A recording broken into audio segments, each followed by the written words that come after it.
and tidy edited down video, but I have ways for you to make it faster. You can click that little gear on the YouTube settings right there on the video and adjust the playback speed, make me sound like a chipmunk, and it'll go a lot faster. You can also look and see if there's timestamps for this project in the description, and if you're on a desktop, you can hover over the time bar at the bottom of the screen and see if it's chunked up into chapters, and then that way you can go directly to the step you're looking for.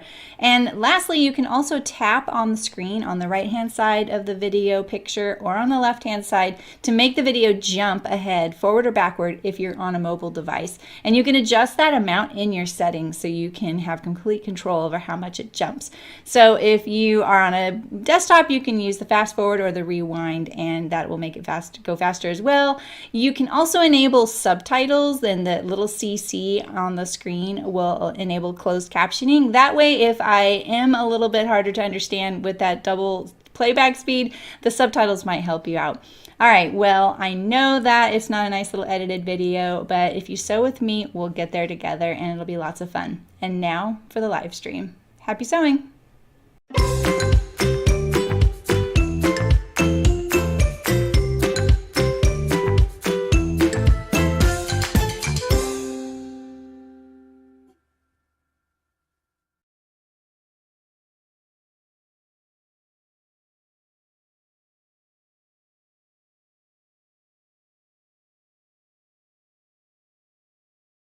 Hello! Happy Saturday! That's the wrong one, huh, Diane? Well, I'll see you this afternoon if you can still make it. If you're not all, you know, zoomed and YouTubed out. Hi, Margaret. Hi, Elena. How's it going? Might be a little bright, huh? When I take this away, you know, we could probably actually move this over. Get more space there. Happy Saturday. I feel like it's funny. I always feel like this time of year is so busy for people because of school and the changing in your schedules and things. So, welcome back to a new routine. Maybe you'll have more sewing time, I hope. Maybe less. Who knows? I just learned of an auction for a canvas shop, which I don't even know what that means. What's a canvas shop? They must have made something like upholstery or something, like upholstered items. Hey, Aisha. There's 2 sewing machines there, and they're like $40 and $50, you know, like $20 and $40, something like that. I'm kind of tempted just to see what they are and what they're like, but and then I could have an industrial at home. One is the Conso, which is what I had. My very first industrial was a Conso, and it was a really great machine. I don't think it had a back stitch. You had to like pick it up and move it back, but it had a zigzag.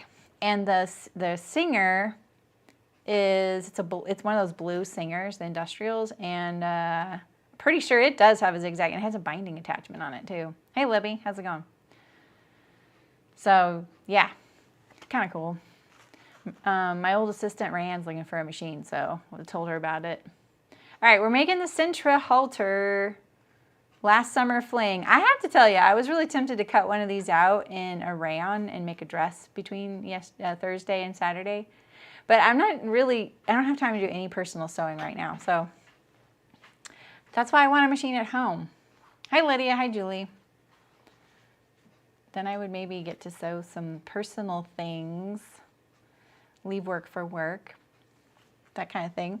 All right, so the main modification I'll be doing today is a built-in bra, and I cut this on Wednesday, so I showed how to integrate the bra that I had made in How to Draft a Camisole this past spring. I'm going to try and remember to link it in the description because I tell you guys things like that.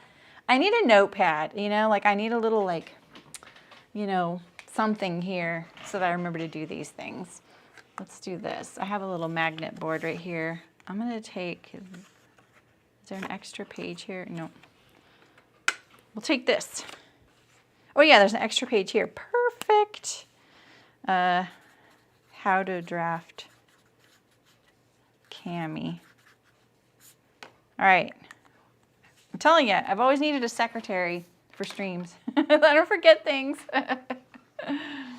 Oh, thanks, Julie. I had my hair in braids yesterday, so, you know, just capitalizing on it. Hi, Mullen. Hi, Curtis. Hi, Sue. I'm glad you're here, too. Welcome. So I will mention to you the difference for sewing this if you're not doing the built-in bra. And the only difference from what I'm going to do today, as far as the bra goes, is how I'm going to finish that back neck opening. Oh, and this has a front neck opening as well. So I'm going to probably do the same thing. So we may have some figuring out right there. You can follow the instructions if you don't want the built-in bra and just sew it the way they do it too. I'm going to do the neckband differently. I'm going to do it my signature way where I start from the inside and go to the outside. These with the edges that are not sewn to a piece of garment, that's the tricky part. So this whole garment, that's the tricky part right there, just those two little sections and in front of the center front neck. So I'm hopefully going to be able to show a way to make that as painless as possible. So, oh, awesome, Aisha. Yeah, it's a good starting point. Mine worked really good. I feel like I wouldn't mind a little bit of extra length, but it doesn't move and it stays completely on me. It doesn't pull up or anything. So that's a huge win. First time ever. Hi, Raquel. Did I say hi to you? Did I just say hi and then talk to Aisha and then say hi again? Squirrel brain, you know. All right, so thanks to Hearts Fabric for supplying the project. This is the Hearts Fine Cotton. They have a bunch of basic, they have a bunch of colors in this nice basic cotton. And this is the Loden color. It's actually a really nice olive green. It looks a little yellow on screen. Maybe in my cam you can see a little less that yellow. That looks very true to color to me. For me, it does. Oh, that's awesome. Yeah. Yeah, and it's not hard to do, right? Like, it's just one of those things where you just need room. And the ones, the store-bought camisoles, they don't give you room. They just give you the same exact dimension as the outer cami. So, hey, Claire. How's it going? All right. So the first thing I'm going to do is I'm going to sew the side seams of this little bra here together. And I'm still noodling on how I'm going to do this. And then our vote on Wednesday for the boob bump, like, I feel like I'm going to win on this one. I know the vote was kind of 50-50, but then it leaned toward, yes, it's going to be fine. I feel like there's just a few people that come and they're just like, well, you're not always right, Saremy. And I'm not. But I'm pretty sure I'm right on this one. This is not going to be okay. It's going to show. It's going to be a weird little boop. Did I say hi to you, Terry? Hi. Which cami? You know, the one I drafted in the spring, using either a t-shirt or a t-shirt pattern. So if you've ever wanted a knit camisole with a shelf bra or without, I just showed how to draft a camisole using a like pre-made t-shirt, like a t-shirt garment, or a t-shirt pattern. And so then I took that shelf bra and integrated it into this pattern so that we can have a bra inside there and I don't have to wear one when I wear this. So, all right, so let's put this, since we have a center front and a center back seam because of the slits.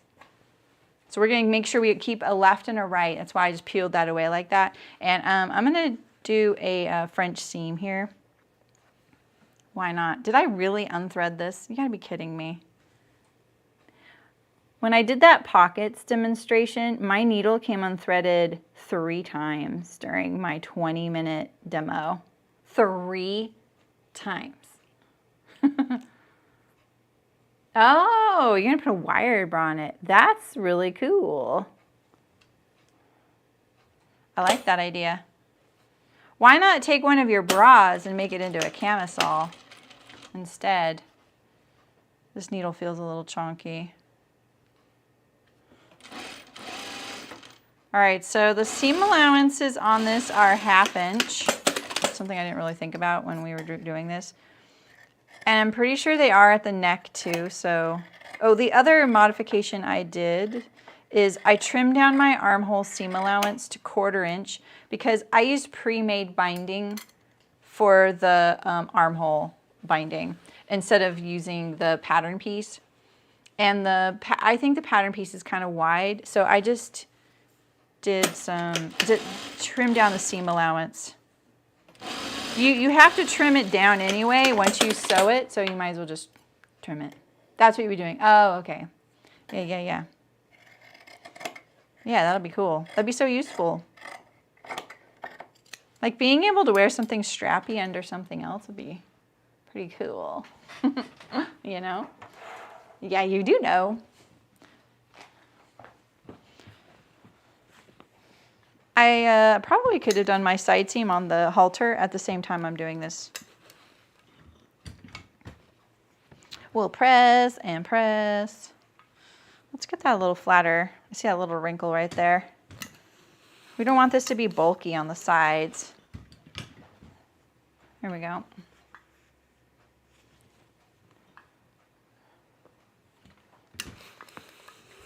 We're doing the whole thing today as well, and I think I'm going to try and do a Spanish snap buttonhole in the neckband so I don't have to get my machine out for one buttonhole. I got a really cute button from Hearts too.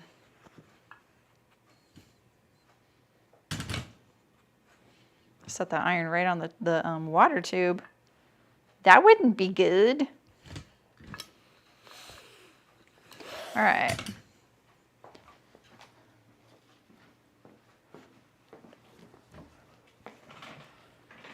Yeah, me too, Terry. They're just so, like, satisfying because it's so quick, you know? And I don't have to get my machine out for one buttonhole. All right, we have one. Here is the other.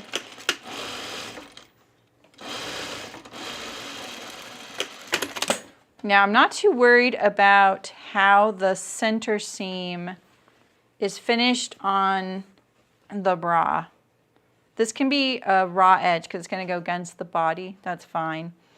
I don't think I have the notch.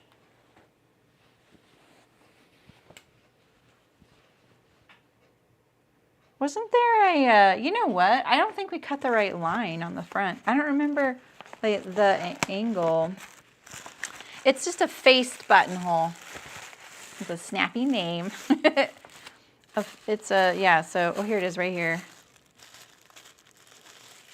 Did I not get the right one? That's interesting. View B dots, view B2, cut line. Well, let's leave that out, but it's a clear angle in the picture. It's a very clear angle. It's interesting. I looked this over too for view B. Okay. Really? It's like, oh, I know what you do. Okay. Okay. It's, instead of cutting an angle here at the center front neckline, what you do is you pull it over when you put it into the neckband. There's a dot on the neckband so you pull it over. That's how you do it. So, and I marked those already, so we're good. We're good. Trying to think of everything in this nice little simple sew, but you know, I always like to make it complicated. Yeah, exactly, Raquel. Kind of a cheating way to do it, but you know, it'll work. What do you think of that, Libby? I feel like Libby would have strong feelings about this. I like riling her up.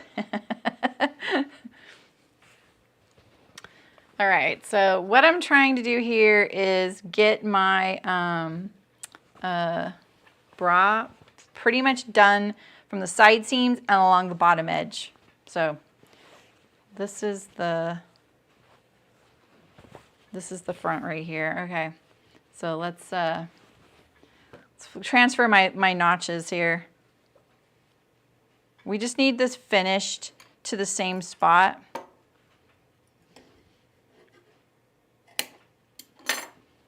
I'm just gonna take out these because I don't know. They're literally just where it lines up. That's all it is. It's not necessary. Let's get the other one here.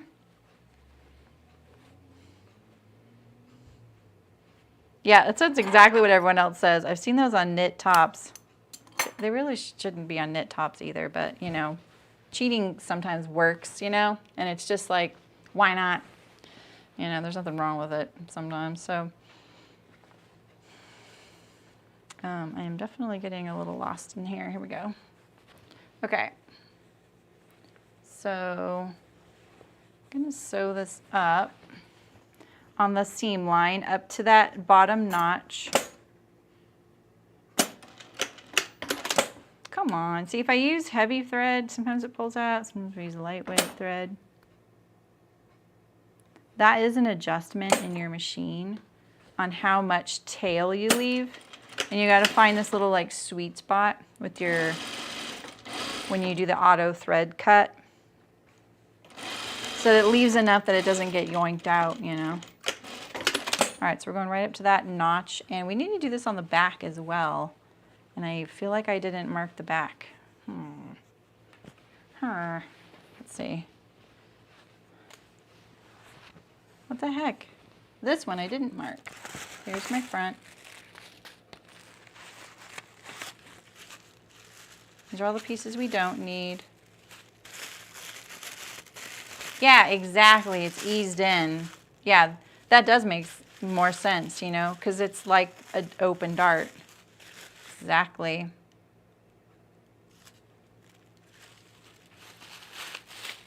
How'd I miss this one?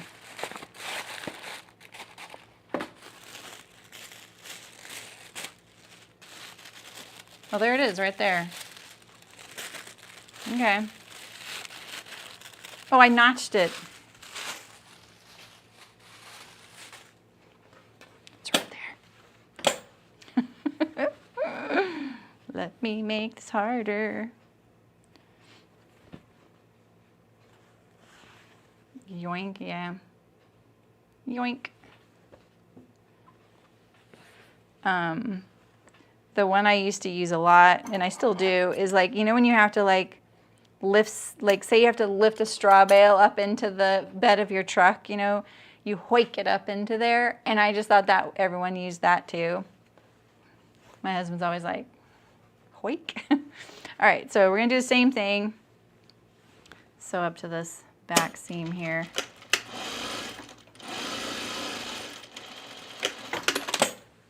And you know, you can finish this little edge here if you wanted, you know, like maybe even just, you know, that you're supposed to hem this edge up here.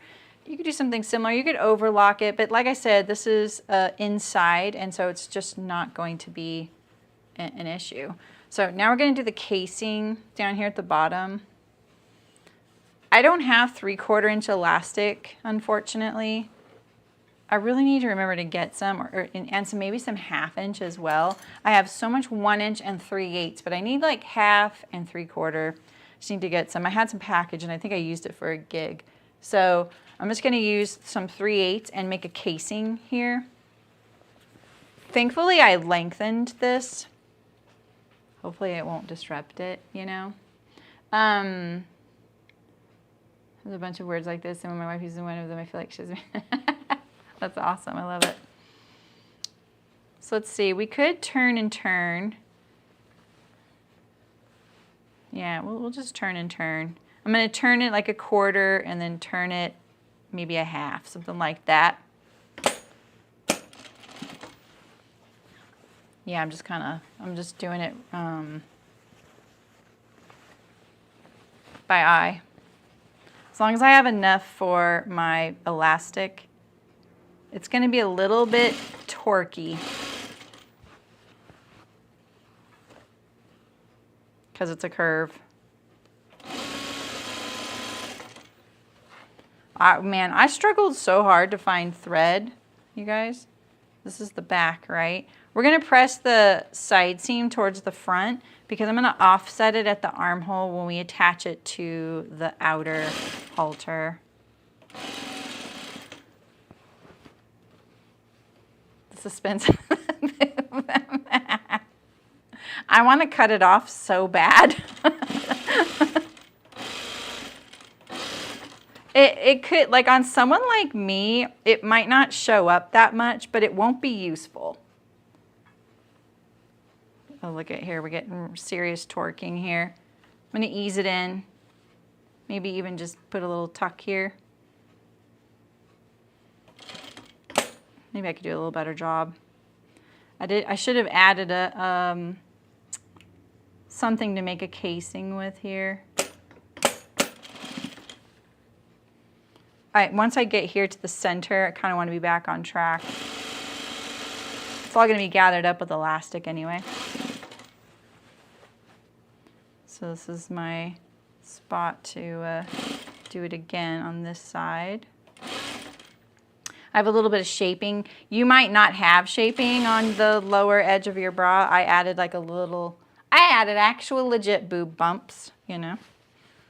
All right, so I'm going to walk this side toward here to see where that little pleat needed to happen. Somewhere right about here.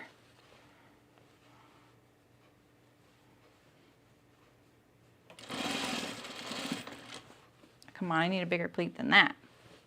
I'm not gonna get that shaping done otherwise.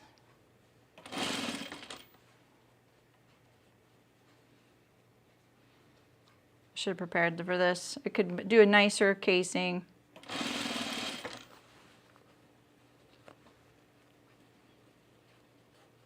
Pressing my seam forward.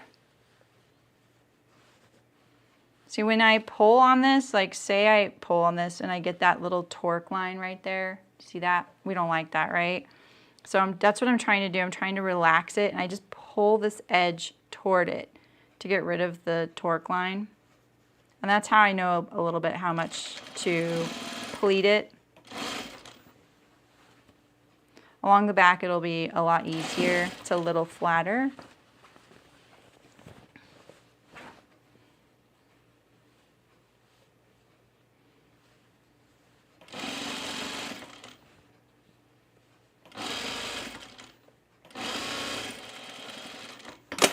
All right, I'm gonna leave an opening. I finally get to use my little thingy, this thingy. I've pulled this out a few times to try it, and then it doesn't work. I can't use my loop turner. Legit boop bump. You guys are so funny. Oh, I bet I can't get the elastic through this little, and this one's too wide.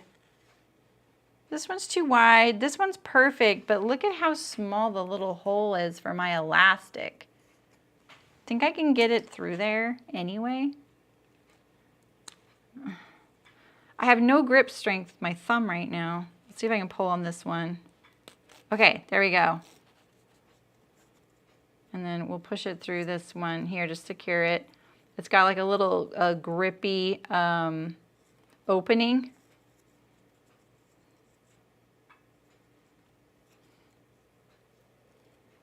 Okay, I have to get it started, then I can pull. There we go. Okay. Seems like a lot to go through there. Let's try it out. You know, when you're looking for something to get your order up to an amount on WayWack, this would be that item. Let's hope it's useful. Just makes you have something, like you can use a safety pin, but man, I've had the safety pin come apart while I'm doing this, and this is nice and flat. It keeps your elastic flat, so this is pretty cool. it feels like so nice to have something really large in there to hold on to.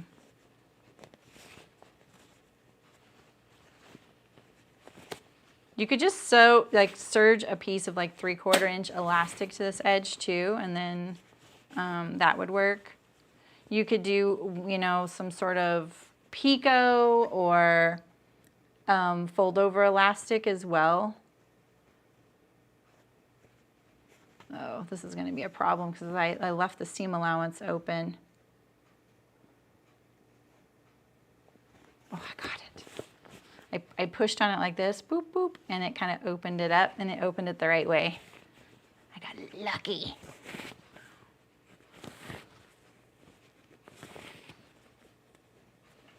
All right. Did you guys see, do you guys follow Discovery Fabrics on Instagram? Man, I feel like I often get asked about, or I see the question about ordering quality outdoor fabrics or technical apparel or sports fabrics and things like that. And I have, there's only a few in the US that I've used. But Discovery, they're in Canada, and I've wanted to order from them a few times now. But they just posted this like wicking layer that is it looks like stained glass. It is so beautiful. I went straight to their site to try and order it, and I was like, Saremy, you don't need this. Like, I was trying to figure out what I would use it for. Man, oh, if Christina's here, she does a lot of sewing like that. She might like it. I feel like they have the best quality and assortment of fabrics like that, hands down, of any site I've gone to. They are, oh, they weren't when I saw it. Yeah, that fabric was, oh my God. I'm sort of glad they're sold out, because I was like, okay, I'm ordering from Canada. I really got to make this worth shipping, and I was like, I don't need any of this stuff. So I was smart. I still haven't sewn some of the athletic fabric I got already, so I keep meaning to, and I just don't have time to sew personal stuff. All right, so we're going to overlap these and secure them really good.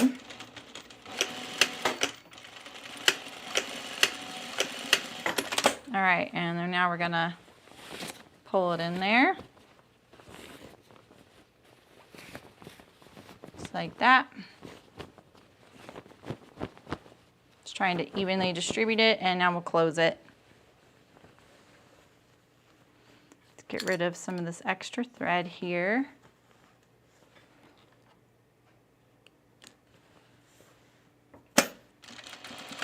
I'm glad someone else saw that fabric. We can commiserate together, Rachel. It was so beautiful. I hope they do it again. It sounds like they printed that, so.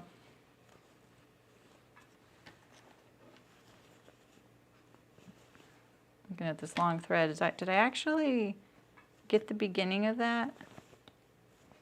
Oh, maybe that was just this tail. I don't know. All right. Oops. There we go. There's my little simple bra. There's my front and then the back. All right, let's set this aside for a second, and now let's work on the body.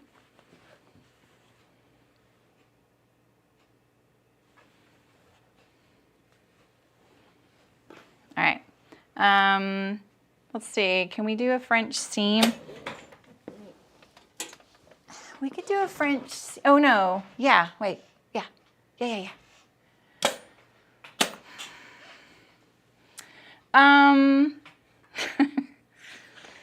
I would use it, I think it was like a wicking layer, right? I would have used it for some workout clothes, like just some workout t-shirts to have. It was so beautiful. Man. Let me see. I'm going to treat this like it's a vent. So I'm going to do a really narrow first. Hoping I remember to do this right. Yeah, and then I'm going to angle over here. Right? That's how I do it. I just figured out a bunch of steps recently to do this the way Threads does it. I think that's right. I'm going to trim this down a little bit. There's some thready threads happening.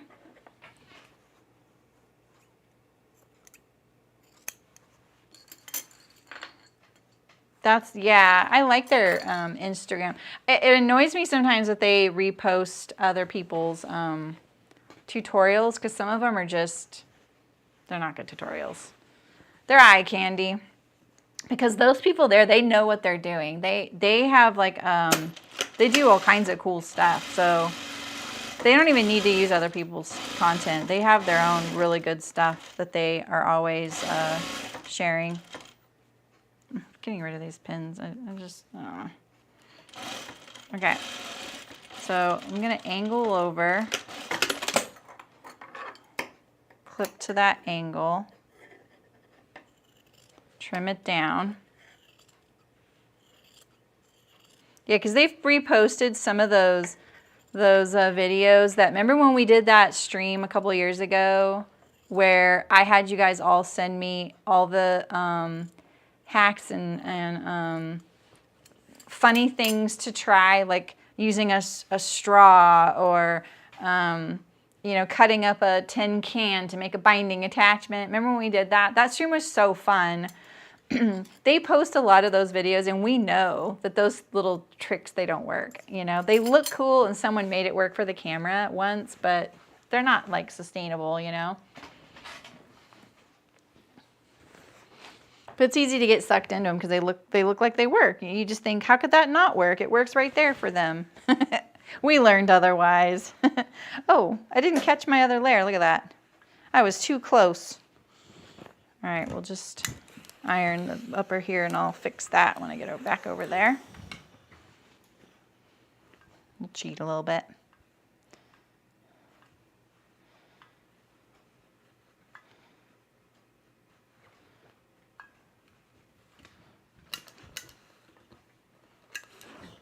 Okay, this one, I catch both sides of this one. Barely.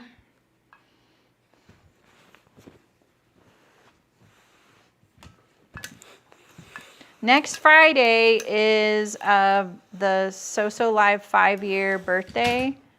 So I'm going to stream. I don't know what I'm going to stream, but maybe we just hang out and sew together if anyone's around. It's also our last summer camp sew-along Zoom in the guild. I'm kind of, I'm not one of those people doing the sew-alongs that shouts about it constantly, am I? I hope that that's a good thing for you guys. So sew-alongs are so personal in a way, because sometimes you see a sew-along and you're like, that's cool, but you know, I've already planned out my next 5 things and this was not on my radar, you know? So I don't like forcing people to change their things, you know? Yeah, me too, Terry. I think I might do one more. All right, where's the one? This is it right here. Let's fix this.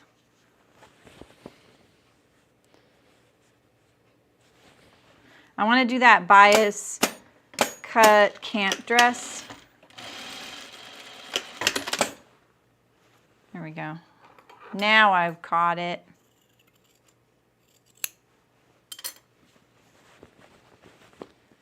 And now let's sew the other side of this French seam.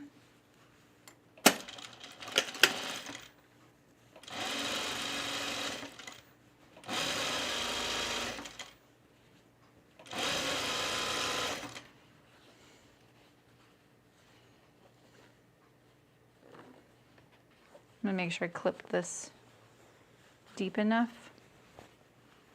so it's easier later. I think I did though. Clip it to the seam. I think I'm supposed to go past that, right?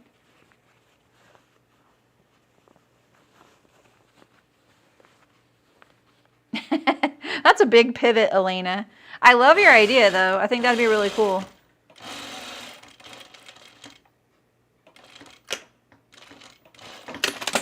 All right. A sleeveless black Gilbert. That sounds really nice. Really useful. Really? Oh, Terry, that's really cool. That is really cool. Yeah, Mullen's already in autumn. There you go. A flannel camp shirt. I like that idea. All right, let's do the side seams. Boob bump incoming. All right, right sides together. No, wrong sides together. We're gonna do a French seam here. We're gonna do a French seam on a curve. What is happening here? You guys can't make me do this. My goodness. I won't sabotage it. I'm gonna make this.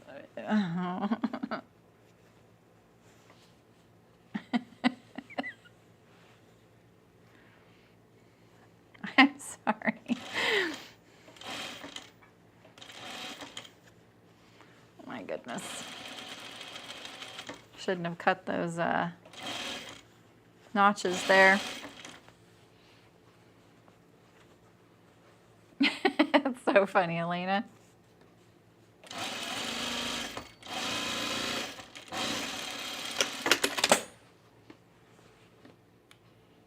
Oh, it's been quite hot. Oh.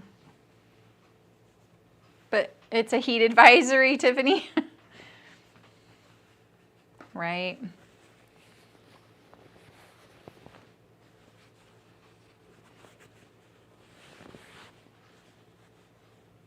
I'm about to make a button up as a birthday gift for my daughter's girlfriend. And I also decided yesterday to make my brother some shorts, and his birthday's next Friday. Their birthdays are on the same day. It is a birthday gauntlet. We have 2 in our family. You guys have birthday gauntlets. This is ours right now. A lot of birthdays.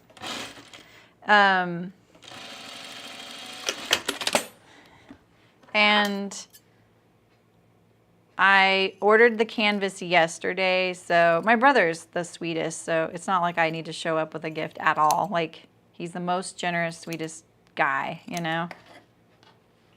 He's a really good gift giver, too. Like, he really knows people. He's a guy of few words, and then he just whips out the gift. You're like, how did you know that I would love this, you know? Really nice guy. And I've made him so many shirts. I'm single-handedly making him a new wardrobe just because he's a good gift recipient. That's basically it. I don't feel like he needs it. So yeah, I'm making a button up, and I got a shirt to use as sizing inspiration, and it's a Woolrich flannel, and it's a button up, and it doesn't have a back yoke. Isn't that weird? They were just like, hey, a flannel doesn't have to have a back yoke. And it doesn't. Some people find it more comfortable without. 56 degrees, yeah. It's been a heat wave this week here. So, but there's a hurricane coming to Southern California, apparently. Unusually cool, and it's been unusually, a little too hot.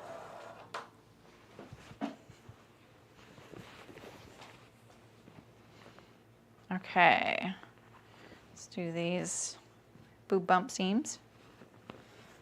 They are no longer side seams. Look, there's the boob. There's where you put it.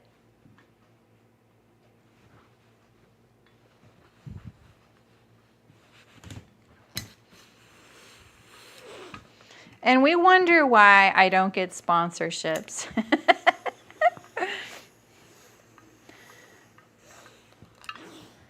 Yeah, I think that no one is ever really going to give any meaningful sponsorships. And you know, so I'm not going to, and I wouldn't lie. Just prove me wrong. Prove me wrong.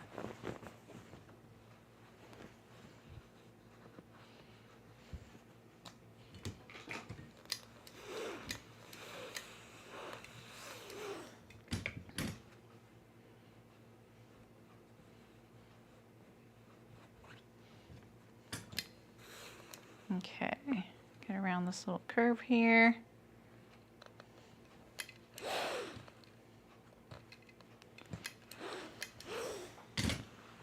And we'll do this side.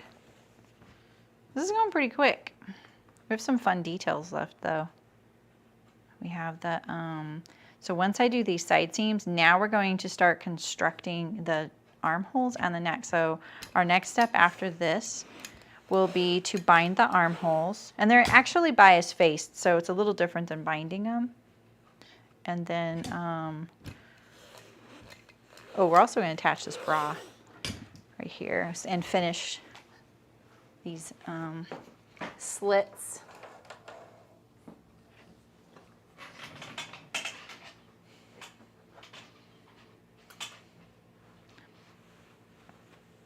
Yep, I know, right, Raquel?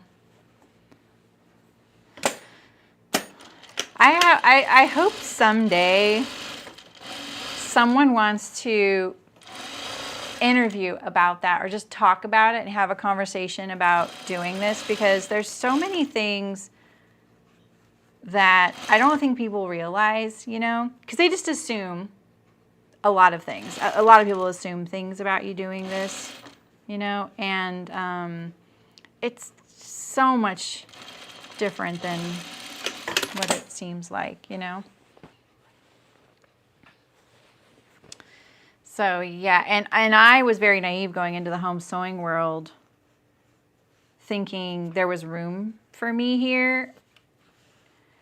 And this space is already very well attended to by some amazing sewists out there, right? Like,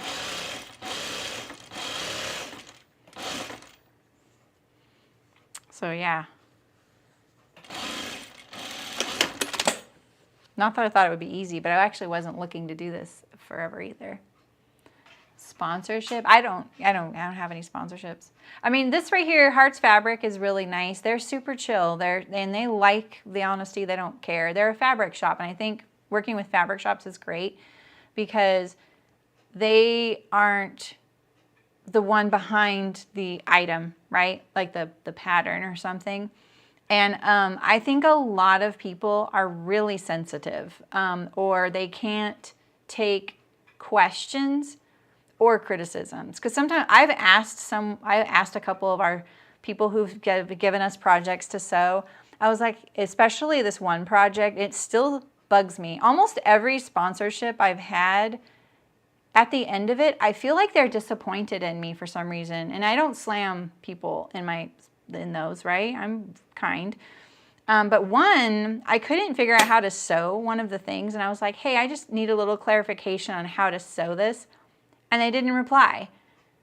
And none of the sponsorships I've done have ever done what I've asked them to do. Because I asked them, I'm like, look, I'm not getting paid for this. So all I ask is that you promote the stream. I would really like it in your newsletter, and I'd like it on social media. And because that's all I want from this. And they don't. It's like maybe in stories after it happened. And you know, and so it's like, what the heck? All I'm trying to do is find people to help. So if you're not going to help me find those people and you don't want your product in front of more people, why are we doing this? Because I would just do a different project, you know what I mean? So one person that I did a sponsorship with in the last year, I thought it went really, really good, and they never said anything.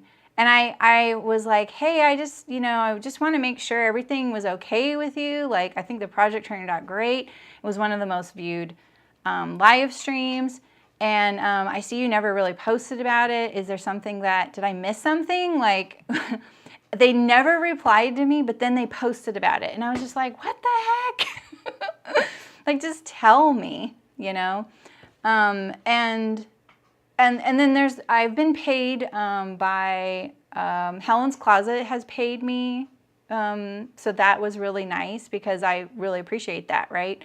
For the Suki robe that she no longer has in her product catalog. Wardrobe by Me is also really generous, and she pays me to do live streams or record videos. So when it's a paid gig and I don't do it as a live stream, that's different. You know, Cashmere obviously does that with me, which is great. So yeah, I'm not treated badly, you guys. I just feel like I can do whatever I want then in my channel. I feel like then all bets are off. I can say whatever I want and do whatever I want. If you ever come to Pattern Chatter, you'll know I'm pretty honest in that. And I hold back in that, but it is a little bit more like, no, why do we need this pattern? Or, well, look at the way this is fitting. You know, so because if no one else is going to say it, that's what makes people mad. That's what makes sewists mad is buying patterns that don't work or they don't like or they don't fit, and why didn't anyone tell them? And it's like, well, when we do, we're shunned. So I'm sure, Elena, but that's the thing is like, that's what I love about Hearts is that they're like that. We like that because we know people encounter those difficult bits and they need to get past it. So having something difficult to sew doesn't make it bad, right? I may have difficulty and someone else might not have difficulty, right? So, and editing it all out and making it like it's sunshine and roses, it's a lie. I mean, sewing is sewing, you know?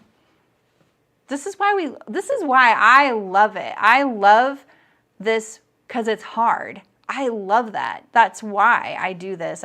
It is hard. If it was easy, I would not be here. I would not be here. You know what I mean?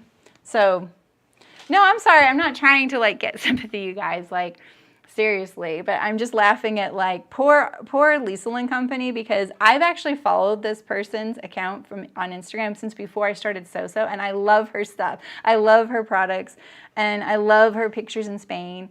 You know, so you know, like I feel bad that I am kind of making fun of the boob bump, but really I'm doing that because it's funny to me.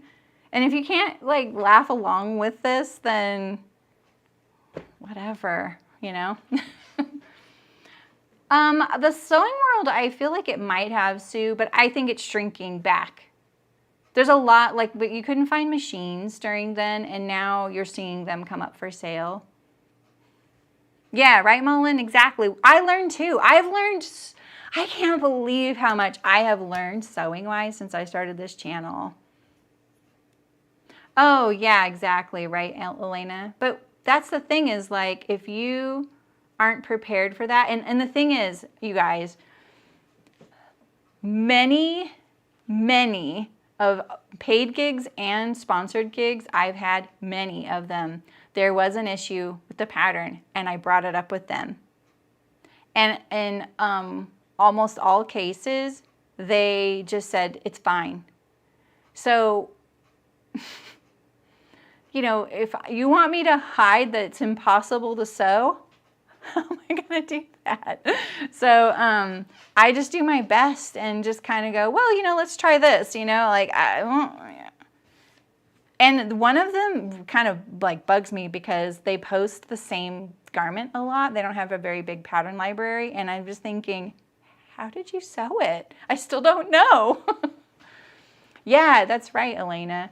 And a lot of people do pattern companies that aren't trained in this. And there's nothing wrong with that, but be prepared if there's going to be someone who has been trained in it to maybe say something, you know.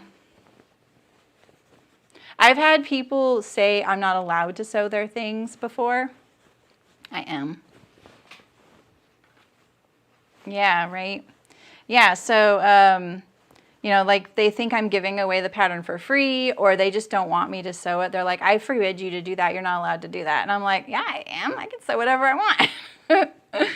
So, you know, and those are the kind of people that I wish I could say. Yeah.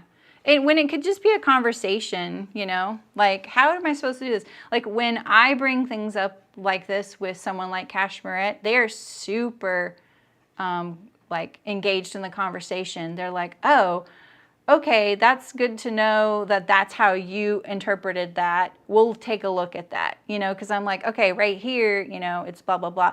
I'm not tech editing their stuff. I don't have to do that. And sometimes I don't bring things up because that's not what they're asking of me. They're asking for a video. And they probably don't want to hear that stuff because they have pattern testers that are doing that. So they're probably well aware of it. And there's a lot of times that they will say, oh, we're aware of that. Sorry, we didn't get you the updated version, but we just figured it out or something, you know. They're super amazing. So, yeah, but testers aren't honest. Testers all want to keep getting the opportunity to test. And if I've heard so many times where testers give honest feedback and they're never invited back, or their feedback is ignored. We've had lots of conversations about that in the guild, right? So, yeah, the irony for me, you guys, I think is that I never mistook the garment industry for the home sewing industry. And I am a baby in the home sewing industry. Like, I have a lot to learn about it. I really don't know much.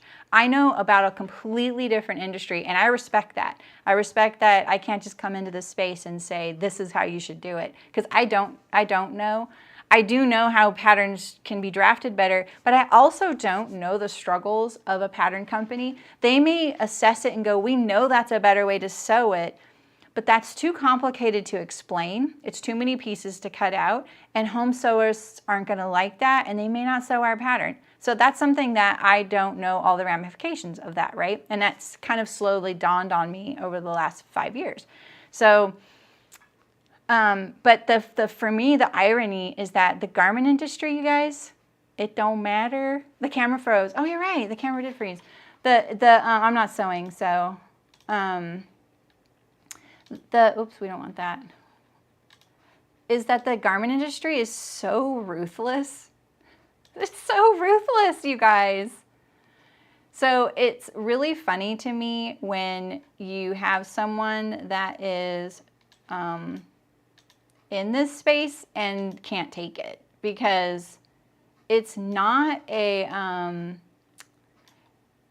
you know, like people are just like, it's just a fact. And there's always someone that wants your job. So, you know, you really can't be too soft in the garment industry. There's no way. It's awful. It's awful. My first few years, I was like, oh, like I could take it. Like I'm very blunt and I like honesty, and I wanted to do better. Like I wanted to do better and I wanted to get good. So I worked with people that would just be like, nope, you can't do it this way. And it's like, okay, cool. And then I would do it, right? It was never an attack on my character, but I didn't like the industry itself, and I wanted to leave it. And that's when I got into the outdoor industry, which is completely different. It was better. It was better in that realm. Still cutthroat, but different. A little kinder, a little groovier. Yeah, right, Elena, exactly. Yeah. You're doing Spanish now, so I'm listening, not looking at me. If you knew. Okay, Terry, no worries. No, they're just listening to me ramble. No, yeah, right, Rachel? Well, that's awesome, Curtis. That's like the best compliment I could ever get. I love that. All right, you can now resume watching if you're watching the playback. All right, so I'm going to sew these two together. Now, if you aren't doing the bra, you need to press this open, each of your slits, and you're just going to hem it under. So basically turn it under twice and hem it open, you know, basically like doing a vent. So I'm going to do this right sides together, and I'm just going to sew the vent here. So the thing I needed to make sure when I sewed that seam was making sure that this length here was the same. Oh man, I got lucky. I did pretty good. This reminds me of the slit on the Azor's dress. So we're going to do this at the full seam allowance, and we're going to pivot right there where my French seam ends. I'm actually thinking maybe I will backstitch and then I'll do the other side. The risk with this is I'll get a little hole. So let's make sure I don't get a little hole. I can see right there. I want to go from this side. I'm going to try and sew it from this side so I'm going to go down again, neck down to the bottom there.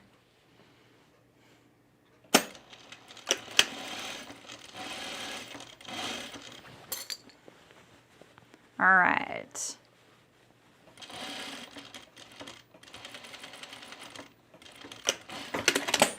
Yeah, I feel like I have to be careful with being honest a lot, and I've always had to be careful. I think that's why, like, I literally got booted out of a business group I used to be in because one of the people in there was going after someone else in the group. And I was like, yo, like, what is your deal? Like, why are you going after this person? Like, we're all really good friends. Why would you criticize them for this product they've done? It's like not what you're talking about.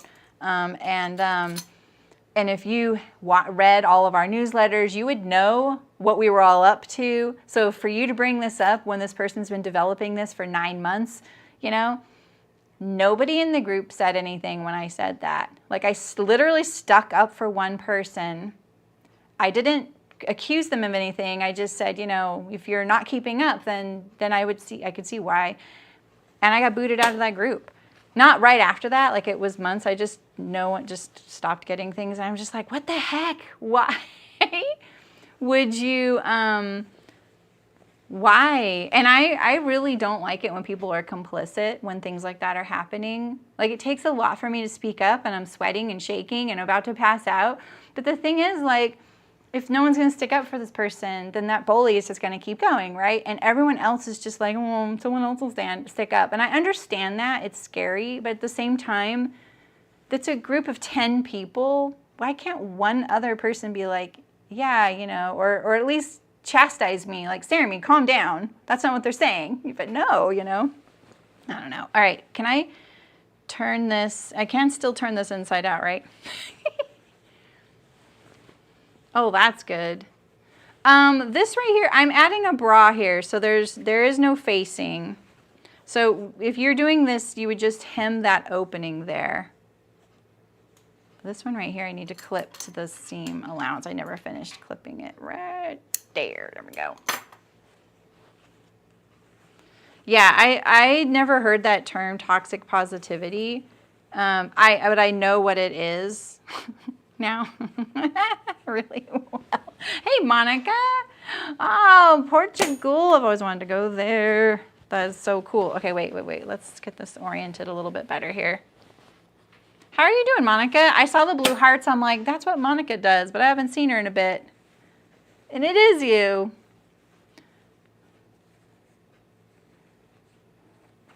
Awesome, Julie. Yeah, and for this instance, it's weird that this popped into my head just now. I feel like we were all really good friends and we'd been in this group for years. I was kind of surprised that because I stuck up for I mean, I don't know. No one ever said anything. I just wasn't in the group anymore. And I was like, oh, okay. And this was like right after I closed my business. And I was really like emotionally going through a lot. No one ever asked me about that, you know? So it's like, gosh, okay, I don't know. People are just never who you think they are. All right. I'm lining this up with the neckline a little better here because I can tell my length was a little different inside to outside. And so maybe I can compensate that by sewing to the seam. Let's see how I do here. All right, and again, I'm just gonna do one side then the other. And this is gonna be that little vent.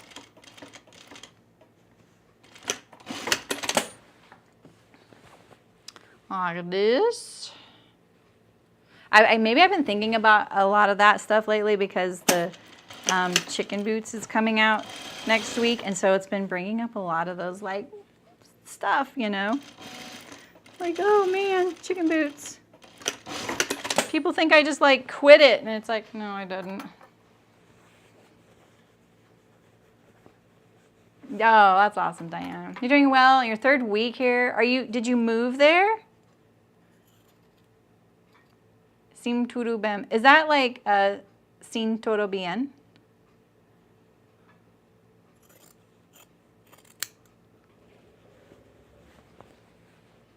I was gonna say, what's TK mean? I don't know that one.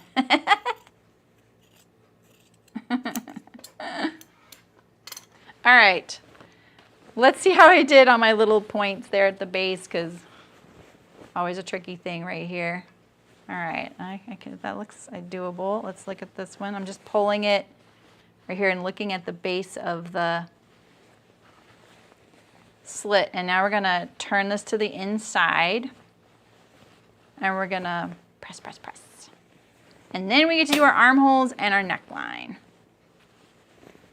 I'm sure you're like, what is going on in this project here? If I did this again, I would not put this slit on a seam. It's too fussy, from the way I sew. I know a lot of people like doing it this way, but I'm not a big fan of it. It's not my strong suit, that's for sure. All right, so let me orient y'all here.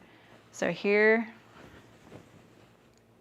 we're gonna line up all the edges of our bra to the armhole and the neck. So see that in there, right? But we're gonna press these little slits here. I'm gonna start from the inside and then go to the outside, because I'm actually gonna press it. Just press that little seam we sewed just now. And then put it right on the edge. Let's hope it's clipped. We might need to clip it in there a little bit more. Yeah, we do. I can see it right here. You see some like strain, just make sure it's clipped all the way to that ending point. And then the straining will calm down a little bit. All right, so let's pull this over.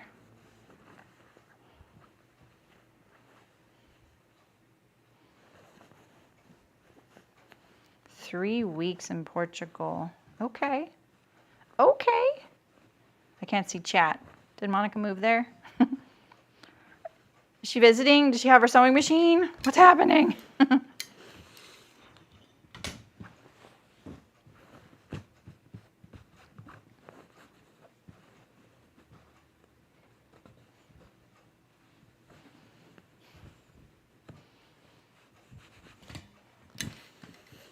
right.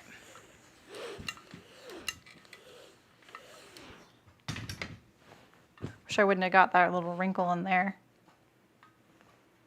I'm kind of pulling on it like this, making sure this is all laying nice and flat.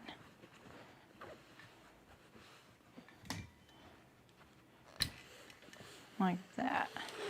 It looks a little like it goes, but I think fussing with it might create other issues, so we're going to leave it. So if I put this on the fold, I would just cut a slit straight down, and then I would sew, like 1/4 of an inch down to the bottom. I would go 1 stitch across and go up, so kind of like at a V, even though you have a slit. That's how I would sew that, just in case you want to put it on the fold and try that. I think it's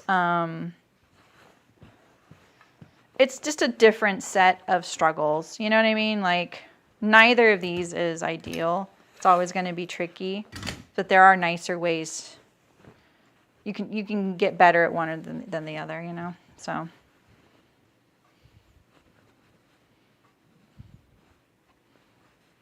let's iron this better right here, like that, and now pull it over like that.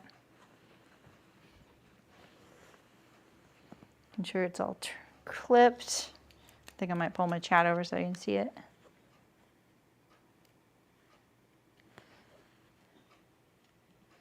These don't have the sharpest tips. I'm like, gnawing away at it.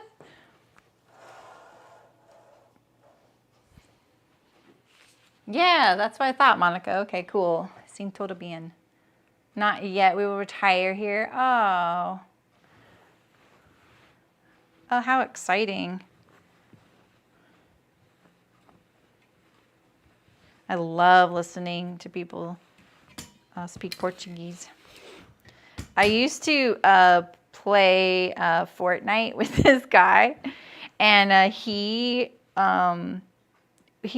was raised here, but his family is Portuguese, and so he is as well. And so anytime he was talking to someone else in the room with him, it was in Portuguese. He had a cousin who was always playing a game that he was very upset in, and so I could hear his cousin cussing and yelling at his game in Portuguese, and it was so funny. And my friend couldn't hear it because he had headphones on, but I could hear it coming through his mic. It was really hilarious, to be honest.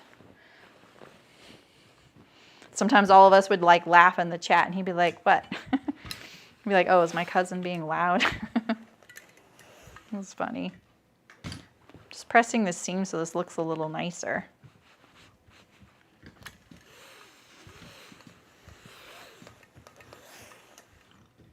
All right, so we've got our bra in there.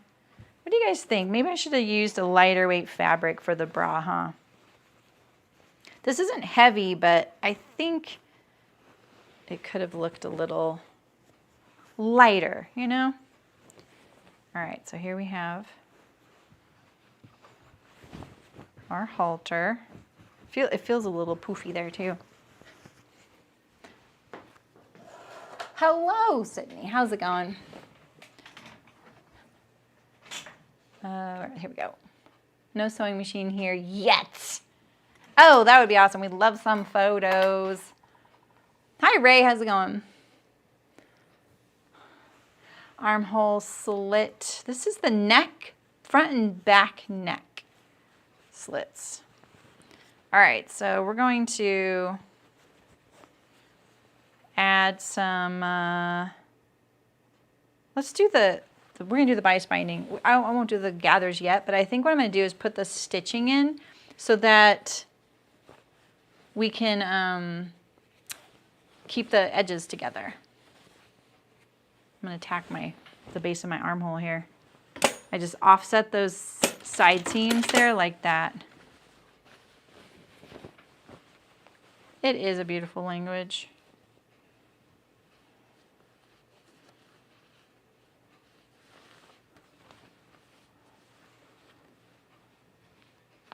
Oh, you know, I actually thought about doing that, like putting like a knit bra in here. But I didn't want to add a fabric to this that Hearts doesn't have, you know what I mean? All right, so here's how it's looking. So now if you didn't do the bra, you can follow along with me again. The back neck up here, we just want this. We just want to stay stitch up here. So we're going to just stitch it together. I'm going to pull this to the inside a little better too. Let that hang off the edge there. And same with this side. And then we'll do a gathering stitch up here. The instructions tell you to do a gathering stitch at 3/8 and 5/8, but your seam allowance is 1/2 inch. I'm not sure what's up with that, but I also want to trim down the neckline 1/4 inch to do the neckband. Maybe I should show you guys that now. Here, I'll just tack this. We'll do the armholes and then we'll do the neckband. We'll just tack this right here. It'd be nice if this was a little better lined up though. We'll keep the same distance lower, but we'll keep this up. I'm just tacking it in place so it's a little easier to deal with when we go to do the binding. All right, I did trim down my armhole 1/4 inch. I have my bias binding here. Oh, you will. You'll only do it in the... So you did the only the bra, but next time you think you'll do the whole dress in the jersey. That's pretty cool that that dress, you could just swap it like that. I can't think of what the Howland dress was now. I guess, Ray, but it leaves needle holes. I see that a lot. People say they do that for sleeves, but so many fabrics are really unforgiving. I mean, you're piercing the fabric with a needle. The fibers don't go, here, let us move aside so the needle can go down. You know? Yeah, right, Sue, exactly. I just don't, I don't recommend it. All right, so this is right side up right now. I know you can't really tell. And then I'm going to put my binding to the edge here. I'm going to do a 1/4 inch seam. My binding is narrower. If you follow their instructions, the way they do it is they fold the binding in half. They line up the raw edge and they sew it at a 1/2 inch seam. And then you trim, turn, understitch, and then top stitch it down. So we're going to do it a little differently. This really should be an inch wide, this binding. That's really all you need because it's a facing, not binding. Don't pull on this. When you're doing this as a facing, it's a lot harder to get it to lay flat without having some torquing, tucks, it creating like, you know, like a little flare, you know, because the binding just can't lay flat. So I'm really being loose, and if you watch me bind, usually I'm telling you to gently tug on it. You only want to tug on it if it's going to sit on the end rather than go to the inside.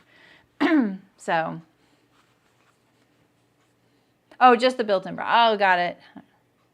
Oh, yeah, exactly. I knew that dress. Oh, I bet that looks amazing on you. All right, so we got this one here. Just long enough? I cut 2 pieces of the binding. I hope so.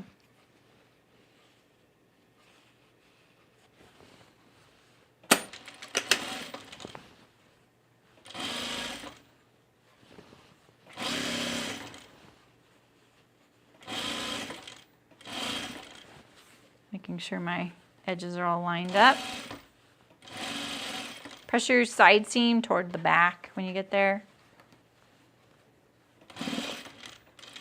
I'm not going to make it. I used the pattern piece for the length. What the heck? It's annoying.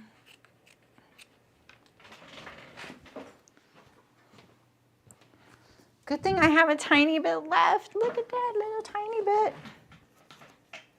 This one's not pre-washed.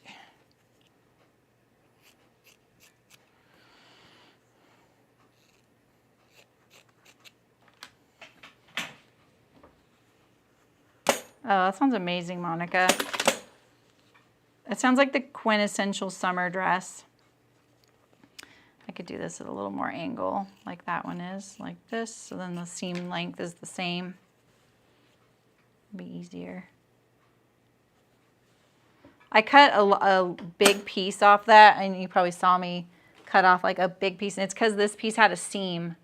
So I figured if I would have left it, I would have had 2 seams right next to each other, so that's why I just cut so much off.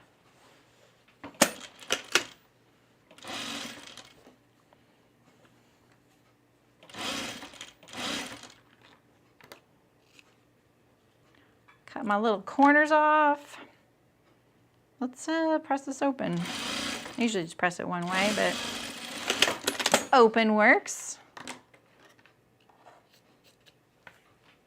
All right, let's go press this. But so the next thing we're gonna do is we're gonna press this, understitch it, turn it to the inside. You see how wide that is? That's why I say this really just should be an inch wide, because you just want your facing to be kind of narrow, you know? So we'll trim it as well. See you, Raquel. Oh, and you were so invested in the boob bump. I'm looking for my rotary mat. It's over here, underneath everything. Oh, don't let me forget a label. I'm grabbing my rotary mat over here. In fact, I'm going to put it right here. I should have just cut this down before. I knew I would need to do it. I'm going to go like this. Because we really only need this to cover that, like that. The wider it is, the harder it is going to be to lay flat. If you're way out here, stitching down the binding, that length is a lot longer than this length here. So we're gonna cut off like that much. Okay, let's get this, and I'm gonna eyeball it.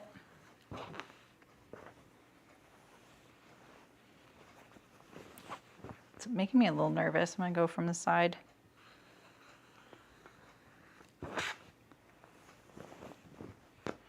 I don't want to cut anything else.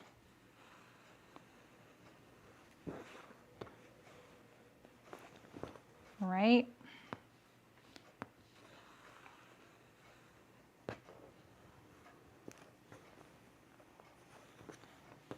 Cut it beforehand. I don't know why I didn't do that. I knew I should have. Sometimes I feel bad when I'm changing things, you know? It's not that it's wrong, it's just the way I like to sew it.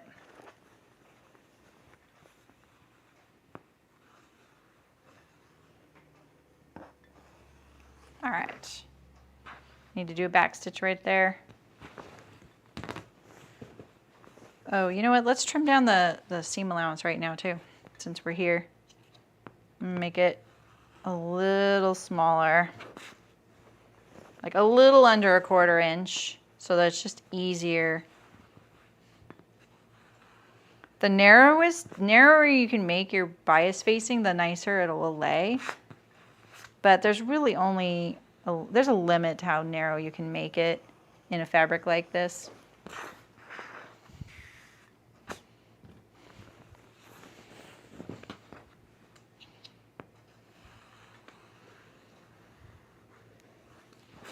All right.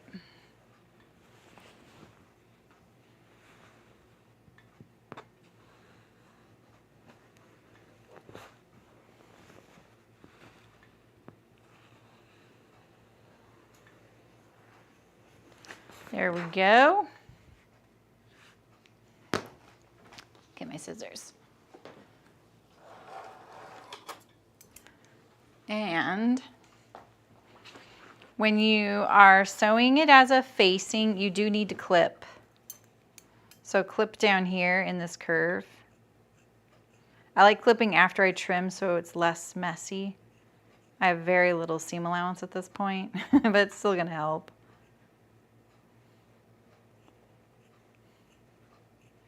I also like to clip it, then iron it, and then understitch it, because it helps those little clips kind of splay out and they'll behave better. Like it'll lay flatter if you start kind of getting these clips to splay out.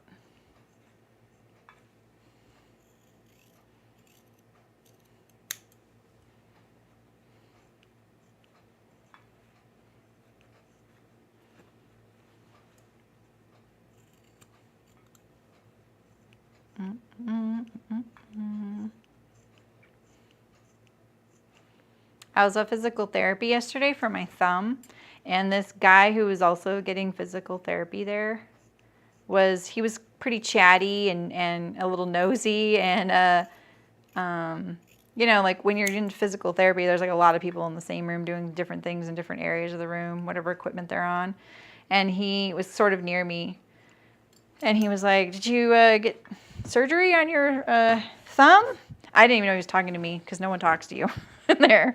And I was like, "Oh no, I don't know. I guess I got trigger finger somehow." And he was like, "That happened to me. So one day I woke up and I had trigger finger, and I didn't do anything that I knew of to kick it off. One day I just woke up and my finger wouldn't bend, right?" And so I was like, "Yeah, that's what happened to me." And he said, "You know what I did was and he had more tests than I did, I got acupuncture, and he explained like where he went and everything, and that it only took like 6 sessions and it got fixed. So I went and got acupuncture yesterday on my thumb, and so that's another thing I get to try, which is kind of great. It's a community acupuncture place, so it's a sliding scale. It's pretty cool. It's very relaxing. And it's funny that when they do that, he said they didn't put any needles near his thumb, but they put a bunch in mine. And in my ears and my feet.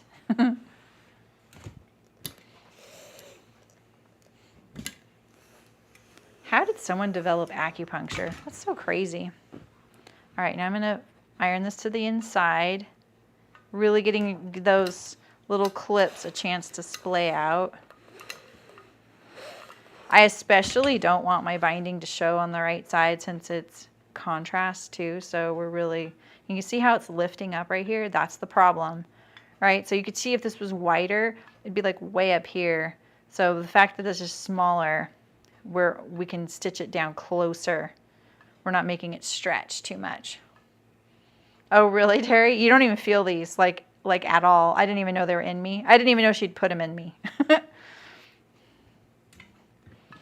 And it's so comfortable in there. It was all these like new Lazy Boy recliners. And you can stay in there as long as you want. I was like, oh man, this is legit.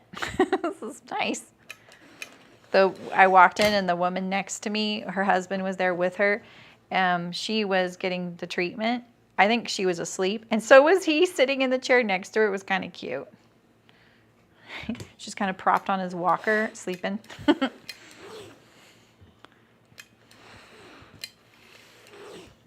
All right. Ooh, this is coming together. I still think this is coming together pretty quick, even though I've complicated it with the bra. Yeah, they're so fine. Right, Curtis? Yeah. Yeah, that's the funny thing. I felt like it attracted all kinds of folks. Oh, really, Mullen? Oh, I'm sorry. Your sister's an acupuncturist. She lives in Rio Del. Really? In California, Mary? Oh, that's cool.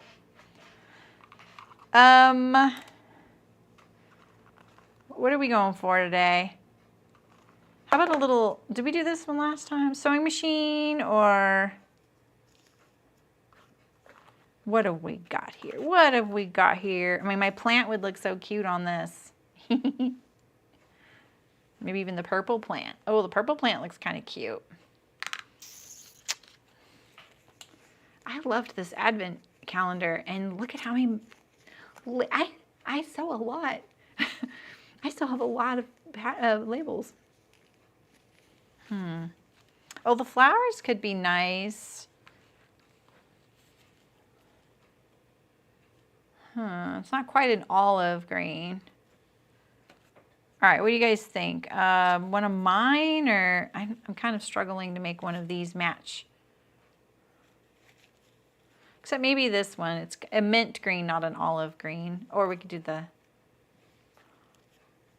I don't know, machine, flower, or plant. Where's the plants? Or I could just do my basic one. My basic one. This time she doesn't look like a clown. Last time she looked a little bit like a clown. So. Yeah, that's so true.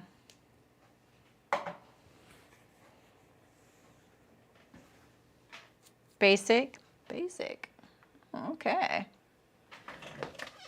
Basic. I've got so many. Oh, plant. You traded. Some of mine can be kind of scratchy. You know where I find them scratchy is if I use it on the vertical seam of my Dulce briefs, the next to skin boxers, like knit boxers by Muna and Broad. that I use I wear those under dresses and things instead of underwear. When it's right there at that lower part of my back, they're scratchy. I have to make sure the label's pressed the right way. I can instantly tell when it's not. Plant. I love this little plant. That's actually a plant in my house. So is this one. How did you trade them? That's pretty cool. You could just do both. We've got lots of labels. I would love to be a label designer. It'd be really fun. We'll see. We'll put it in the neck when we get there. We don't really need it quite yet. All right, so let's understitch this edge. They're the facing. Your side seam, girly. So I can't do it on my rib cage either. I can't do it on my rib cage or my lower back. Just making sure. Did I clip this side? I did, okay.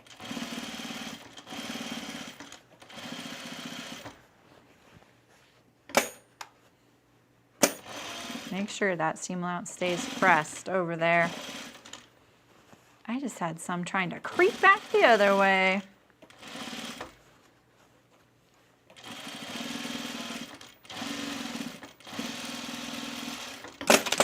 Let's do this one.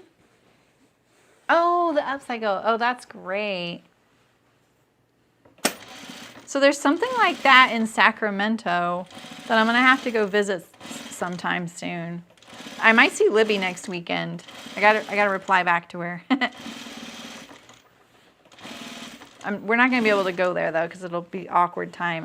I have the workshop in the morning, and my brother's birthday's the next day.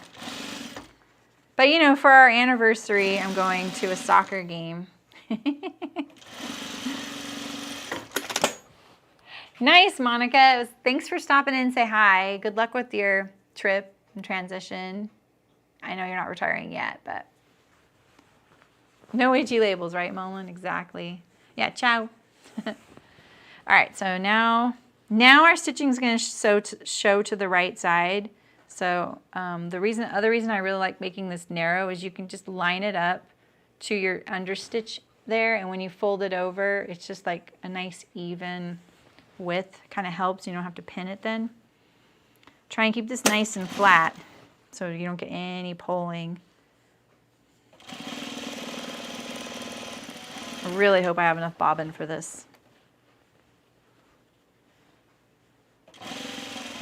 I'll be bummed if I don't because I could not find thread they gave me if they did.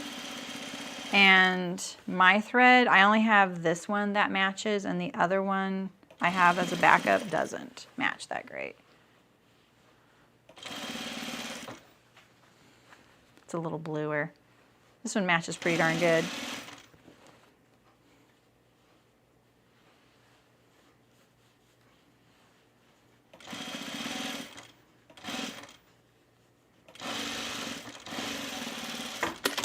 Okay. All right, and so then there's our bias armhole. That looks really nice, honestly. I think that turned out really good. What is this? Oh my goodness, there's a tuck right here. Will shiver me timbers. That's not great. I don't have one over here, do I? No.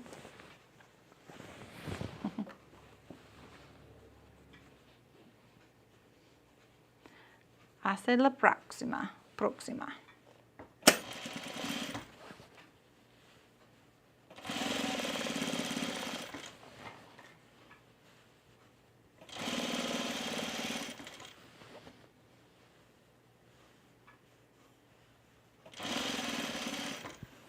All right. Are we ready for this neckband? We need some rave music, right? Neckband hype.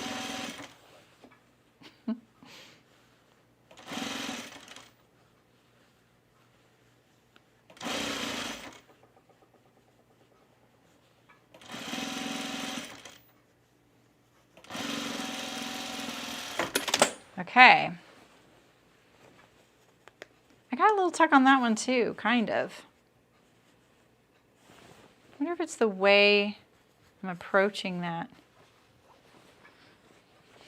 Okay, so now we're to our neckline. Should we take a look and see how it's looking here? Lots of wrinkles. There we go. Like that. This is the front, that's the back. So we're gonna do some trimming. I know this would make some of you a little nervous to do this, but I promise if we do this, it'll be a lot easier to sew. So let's go over to the iron again.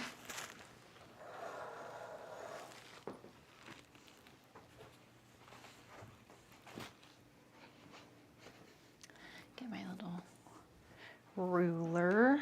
That's another thing you could have done when you cut it out. So the first thing we're going to do is we're going to trim down our neckline, and we were allowed a 1/2 inch seam. We want 1/4, so we're going to trim 1/4 off.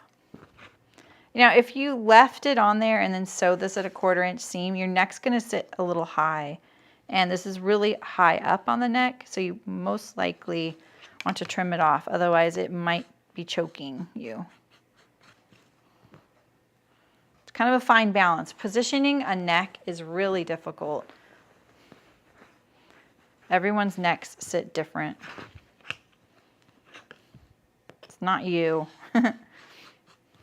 It's just different sometimes. All right, so let's on the slits, the thing you want to look at is that your slit is the same length here. That's more important. So now I can cut that off.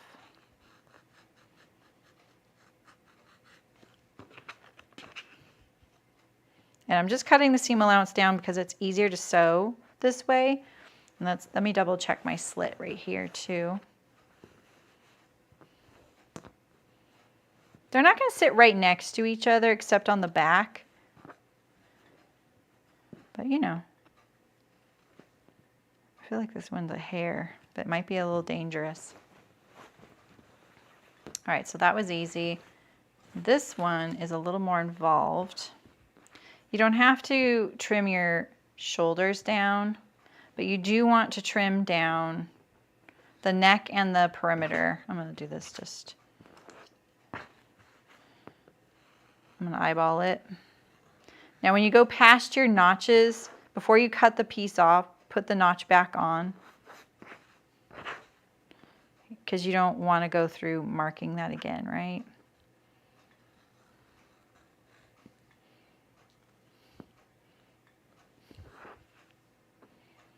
Especially on view B, we need the extra notch because we don't need the center, we just really need this other one, because that's where we're going to create that little space for the V in the front. Now we're going to do the neckline here.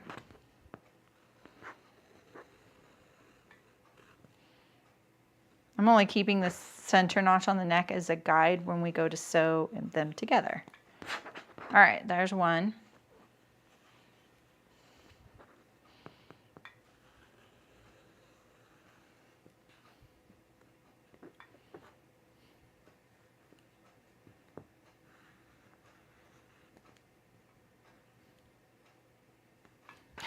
That curve right there doesn't look that great.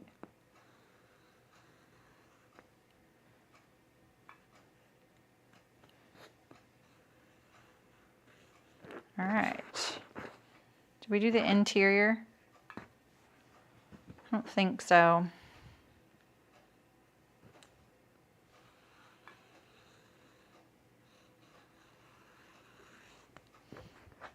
It's pretty important that these pieces are the same too.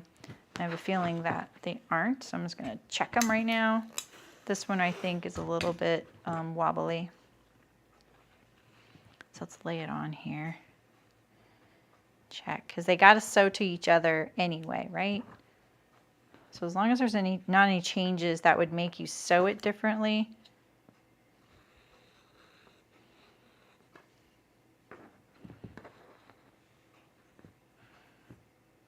I'll leave that a little wobble there. All right, there we go. There's our front. And then our backs. We have quite a few, so let's see if we could do, I'm going to do one interfaced and one uninterfaced together to speed it up a little bit. I did it so that this thickness is a little bit more even keel. That's why I split them up.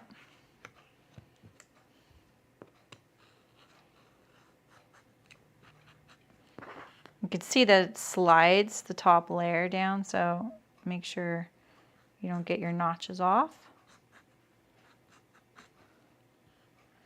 Slide it back down. There we go.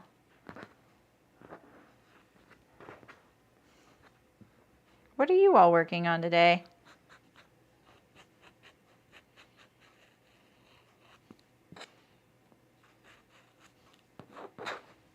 Okay, this one's done.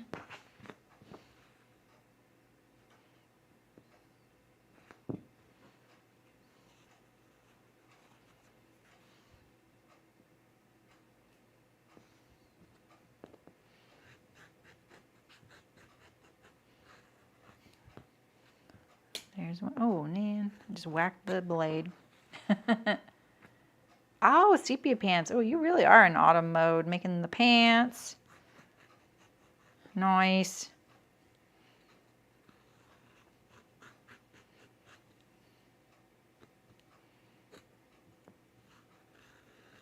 Okay, last thing I'm going to do is make sure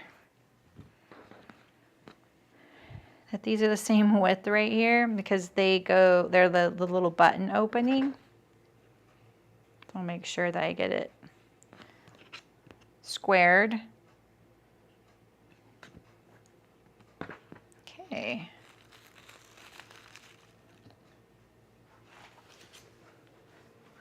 Now we get to do a buttonhole.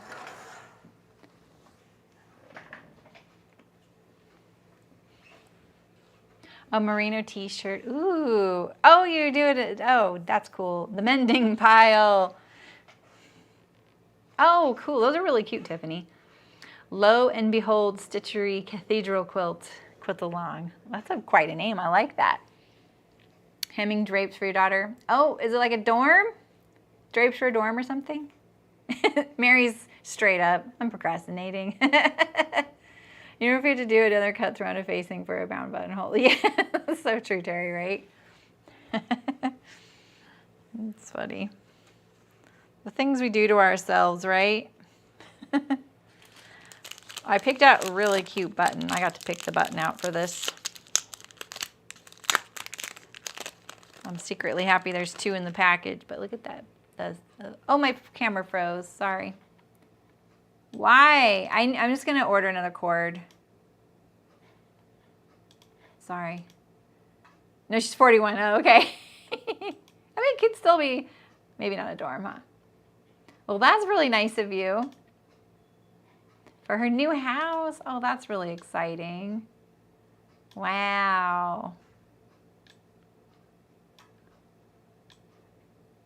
Okay. Hi, Nathmi. How's it going? Knitting a Christmas stocking. Ooh, perfect timing for that.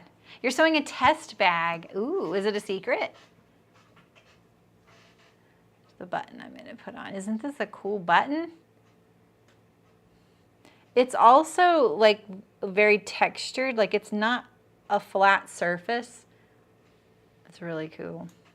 Depends on the Pinterest pattern. I saw that, Curtis. I almost said something when I saw you in the chat today. I was like, I actually looked to see what you pinned. I'm like, I was actually really hoping you found menswear. Not to be stereotyping that a guy would post menswear, but I was kind of like, oh, I hope you found a new menswear pattern. But yeah, that's awesome. I'm glad. You test, oh, you do kind of secret kind of, you test patterns work on, that's cool. She deserves an ER nurse and mother of 4 amazing kids and single. Oh my goodness, wow. That's a lot. She does deserve it.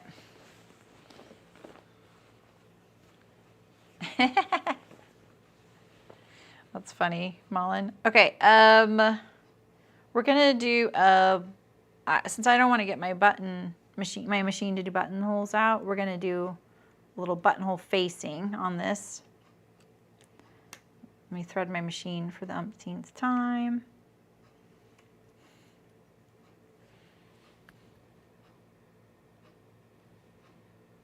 I did not make it through the needle. This thread is so tiny. Okay, so this is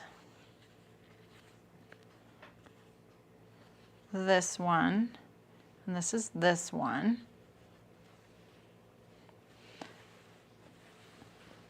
Would you do the buttonhole on that side? Yeah, right? This one gets the buttonhole right here. All right. It really is, Curtis. It really is.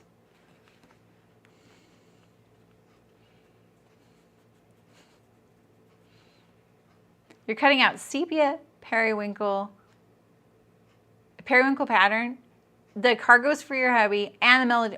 My goodness, Diane. All right, so marking my buttonhole there. I didn't trim the seam allowance on the edge here, and I actually think I will, because I think I'll do it by accident if I don't. Again, I'm not doing the shoulder seam. That'll be fine. I'll remember that one.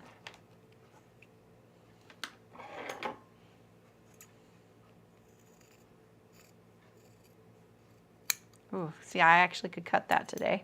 We're getting a little bit of progress. That wasn't a very right angle-ish thing, though, was it? Oh my goodness. We're just going to stop there. All right, so it's this one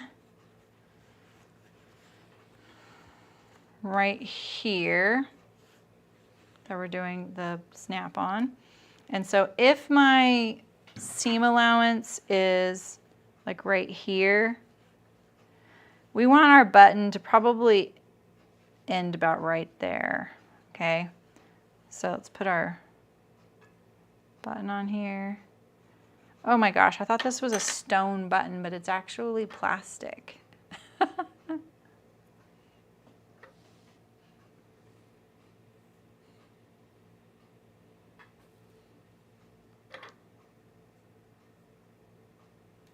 Have I done slant pockets with an invisible zipper? Not on camera, Jackie. I don't think I've done it on camera. Sorry. Is that what you're looking for? A little bit of help on it or something? All right, so let's interface these pieces here. Yeah, it does sound nice. I love that YouTube changed my name to Nothing That Makes Sense. Oh, you know what's really interesting is sometimes you guys show up, like people I've seen in the chat for a long time. Sorry, I'm coming over there.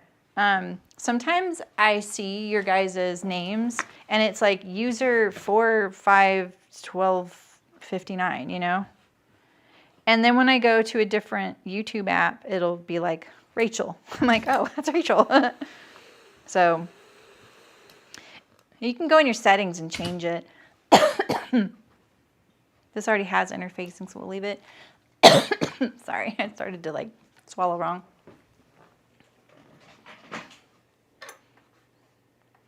All right, so this is my little facing. I'm gonna sew. I don't need this, it's already interfaced. I don't need you. What I do need, though, is this button marked on here as well. Oh, that's what I'm looking for.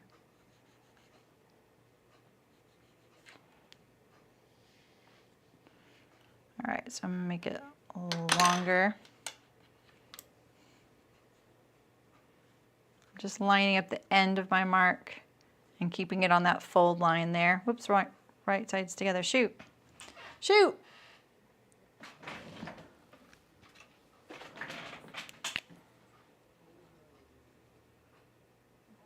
There's people under my window.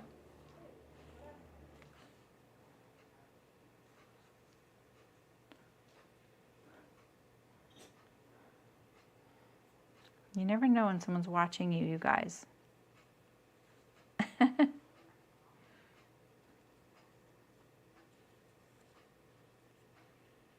Okay, that's my rough line here. All right, so I'll line that up on my facing. I'm going to take my stitch length down. And I'm going to basically sew an eye, you know. Oh, of course, Sherry. Are you making this? I'm enjoying it. All right, we're going to swing out. And do the same. I'm pulling so hard with these fingers to kind of curve it around. There we go. And I say do a horizontal button because it's around your neck, you know. So you want to make sure it can move when you're breathing and when you're sitting down or just moving around, you know. I'm going to cut it from this side. I'm going to stick my seam ripper down at the end. Make sure I don't get any threads.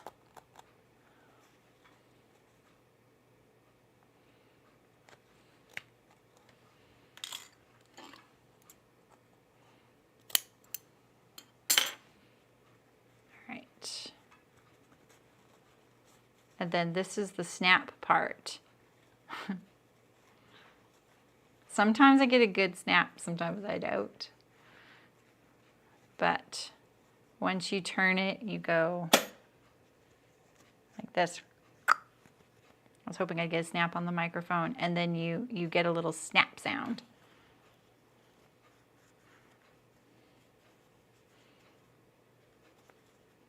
So that right there means I didn't clip it deep enough on this side. I did notice that, but I was a little nervous. To make that easier to do, like if you've practiced these a bit, like Terry's probably doing right now, instead of how narrow I made this, or what you can do is go out more sudden. You know, like give the ends more shoulders. You know, basically like you're squaring it off like this.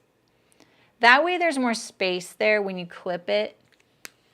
Right now mine is very narrow, so it's going to be hard to get a really nice turn. And it's hard to clip in there because you get a little nervous because you get really close to your threads. So if you want to practice it, that's what I would do. I'm not a pro at these. I do them a lot though, but I never practiced them, and I really should. I did this on the Creston jeans. I love that Cashmere's fine when I do crazy stuff like that too. They, you know, I got a buttonhole in there and that's what they wanted, you know? So I think that's how they look at it. All right, so now we're just gonna press this. And I think I'm gonna press the seam like that, like I always do with a French seam, you know? Press the little tiny seam. And now I'm gonna open this up. And then hopefully now it's going to be a crisper edge right here.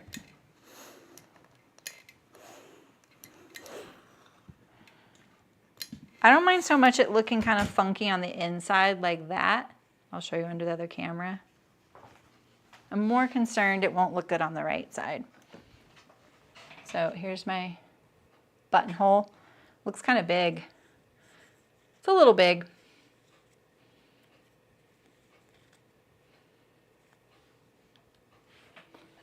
Now on this side, it's a little messier. See that little tuck? I'm going to allow it to happen on this side so it doesn't happen on this side. And now we can just treat this as one.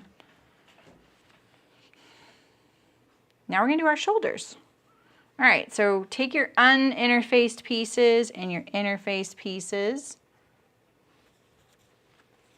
And we're going to line them up so that we do the shoulders. I've trimmed my seam allowances down, but not the shoulder. So we'll sew at the full seam allowance, put my stitch length back up.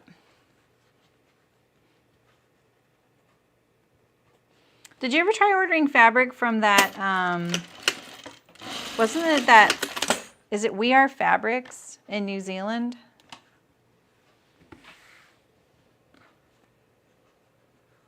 Libby? Because I feel like they have a really good selection, right? I got merino shorts when I was there for wearing underdresses in the wintertime. They're great. Press open the seams. You can do it on the iron too. So I think the thing I'm gonna do here is I'm gonna do the inner one first. I'm just trying to decide if I want to put a stitch along this edge here. So remember, you have your notches, which you really need. So make sure we can see them all too. This is gonna hang off the end. That's gonna hang off the end for our button extension, our placket. Okay, I can see those. Just wanna make sure I can see them though.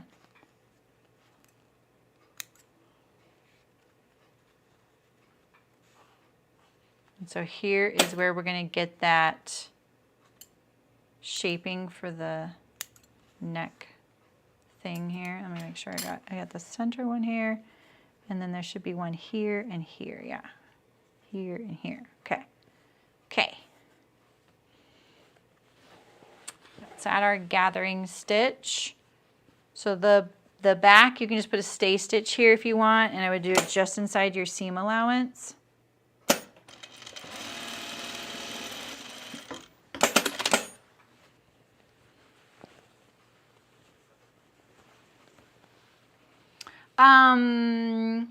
Oh, the fabric store. Yeah, that's awesome. Okay, yeah, that's what it's called. I knew it was like a name that was really simple. The undershorts pattern that has been my go-to this summer is the Dulcie. Wait, it's the Dulcie Briefs by Muna and Broad. Yeah. Yeah, what Mullen said. They're really great.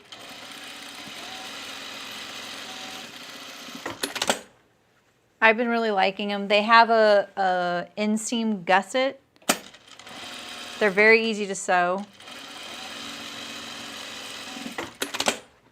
I think the one thing to be prepared for with those is how they look when you're done, because the elastic is going to look loose and wavy on the shorts. And that's fine, because when they're on you, they don't look like that. And that's just how the elastic reacts on fabrics like that and that kind of circumference and everything, because you have negative ease on this garment and your elastic doesn't have as much negative ease. So I love those. I've actually made them in power mesh, jersey, bamboo. I've made them in all kinds of things so far. And I'm starting to wear them instead of underwear. They're a little bulky under some clothes, but some aren't, you know, they're just really comfortable because and I like how long they are and how high rise they are. They're really great, so.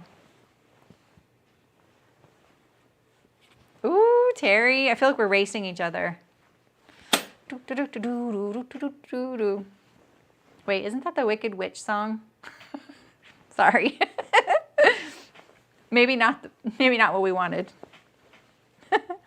Oh, I just did, shoot, I just put a stay stitch on the neckline. I want a gathering stitch.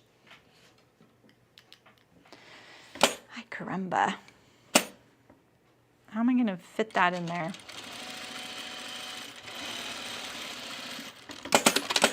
I might try and take this one out so I can get a gathering stitch right here, because I have very little seam allowance.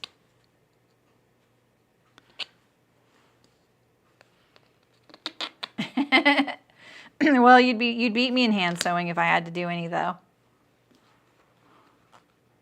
Oh, under overalls. Oh, yeah. Yeah, exactly. They're just so comfortable. They come in lots of sizes too, right? Well, No, I think that's the only disadvantage is that I think I'm the smallest size. So a disadvantage if you're really small. Oh, sure, yeah. Yeah, I've used others, but that's been my go-to this summer. I have a bin dedicated to sewing those because you just can't have too many. I wore them under the culottes for my 1930s look. There we go. That took that out pretty good. That was a pretty small stitch. All right, so let's put a gathering stitch here. I want to be able to put 2 rows in. That's why I wanted to take that out.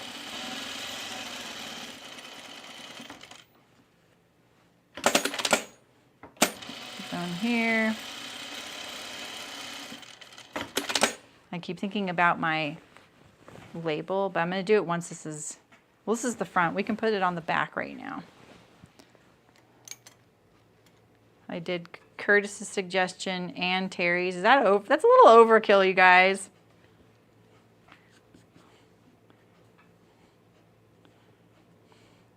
I think 1's enough. I'm like, look at me.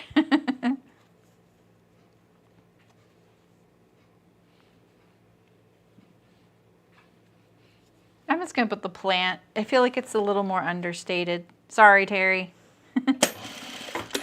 There we go. All right, let's put that back, that stitch length. Okay, so let's gather up our fronts here. And I'm just going to gather them a little bit. I decided, yeah. Sinclair actually came up with a similar pattern recently. They have some smaller sizes. Oh, that's great. Shorts for the sky. Yeah, there you go. Boo. Get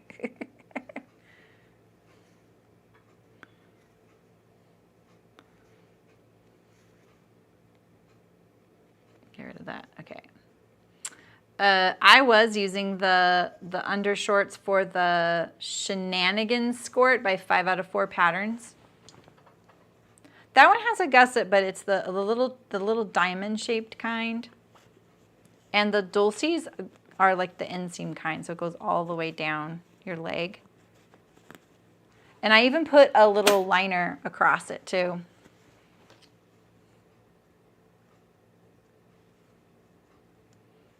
This is hard for my thumb to do. That's what I've lost, is pressing really hard and bending, because when you pick up these little tiny things, your thumb bends a lot more than you realize. So keeping it straight. I can bend it, but it hurts.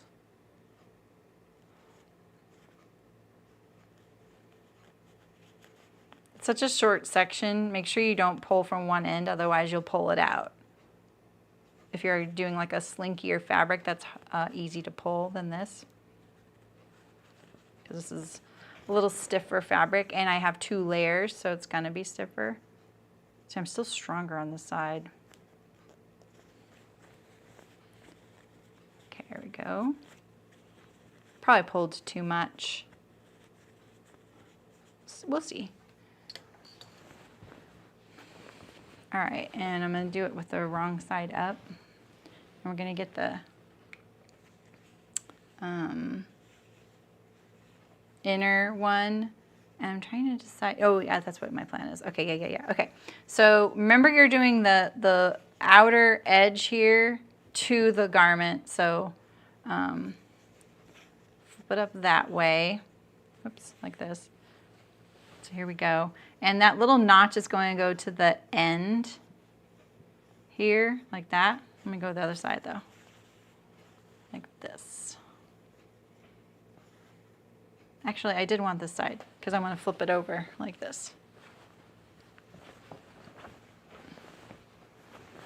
Oh, that's awesome, Aisha. Yeah, I want a couple more pairs. I have some wool merino that I bought a long time ago that I keep forgetting to use and make a pair. That is not what do. Do not do this. This goes to the back. I don't know what I'm showing you that for. We're on this side, you guys. This side, okay? Okay, let me be a little bit more instructive here. Okay, we have the inner neckband, all right? This is the top, and it is inside out. See, here's my contrast binding, all right? And we want to put the inner facing, right? That's gonna go like this. We wanna put that to the inside. I'm totally getting lost in the sauce here. This goes like, oh my goodness. It goes like, I'm overthinking this right now. Here's my inside. Here we go, it goes like this. Boop, boop, all right? So you're gonna put this right side of your inner neckband to the wrong side of your inner shirt, your halter, right? Now flip it over. I'm doing this like this because it's easier to sew and I like seeing the neckband underneath. We're gonna line up the slit to the notch there. I changed my seam allowance to 1/4 inch, so you're gonna see me sew it at 1/4 inch. And now we're just gonna match the notches. Get all these little threads. There's my notch. Your neckband is gonna want to stretch. So manage it. Now I'm gonna keep sewing here so that I get a stay stitch along this curve because I'm gonna use that later just as a guide. So I'm gonna sew there. And now we're coming around to the front. So I'm gonna look at all these little doohickey notches here. So we have the center one right here and we're making a slit, like a little V-neck slit. If you didn't do the one with the little V in the front, you're going to match your center up, it doesn't have the slit, to the center notch. And so mine is gonna go between, I think here, and is that a notch right there? Isn't there another notch right there? Wait. Where's the other notch? Center, we have this one and we have that one. Oh, these dots, that's what it is, dots.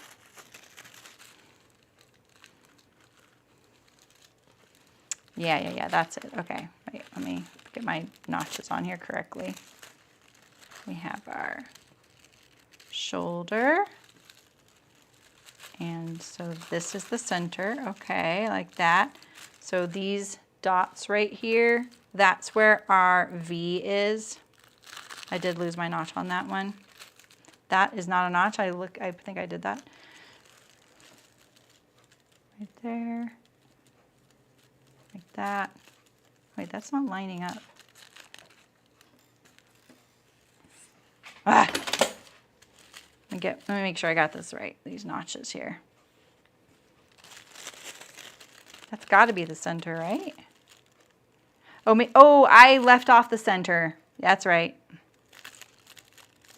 Okay, so we have this dot here and this dot here. I don't know what that notch is for. We have this dot here and this is the one we're missing. Nope, it's right there. Okay, we're good. We're good. We have this one here. I'm gonna mark them. And this one here. The center is between these two. And this one here. Okay. All right, and so this little gathered section is gonna go between these two pins here. Oof, okay, we can gather a lot more. I'm surprised.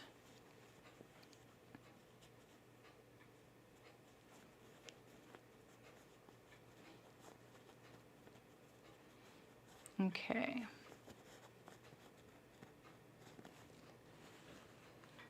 All right, there we go, like that. And again, we're putting the wrong side or the inside halter to the right side of this inner neckband here.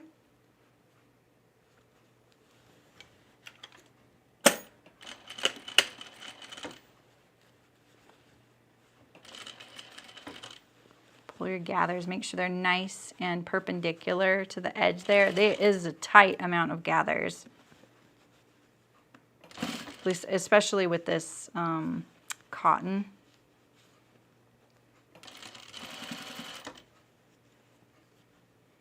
It's not hard, it's just a lot.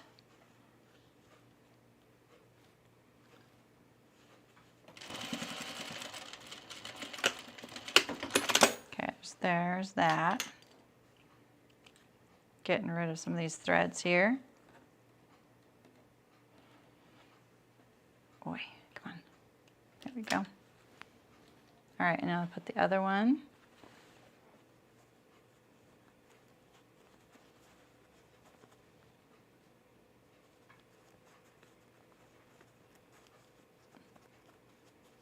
Okay. Just like this.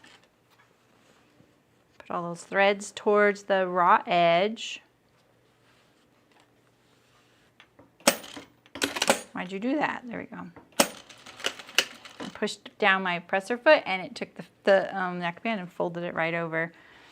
So if I want this to go here, right here, I'm gonna pin that like this.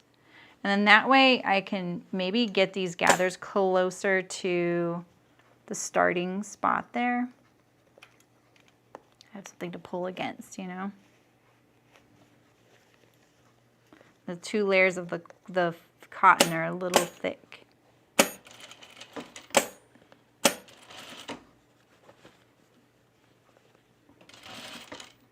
Okay, where's these two threads? Here we go. Why does this one feel harder?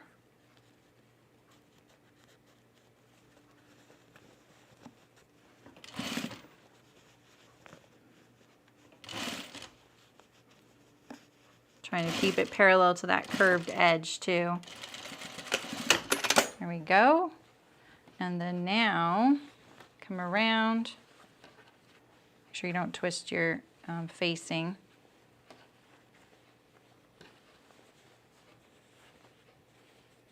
And our last little section here.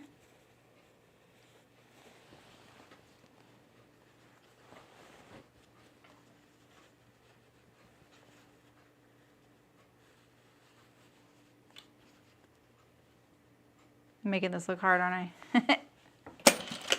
My fingers are all fumbly.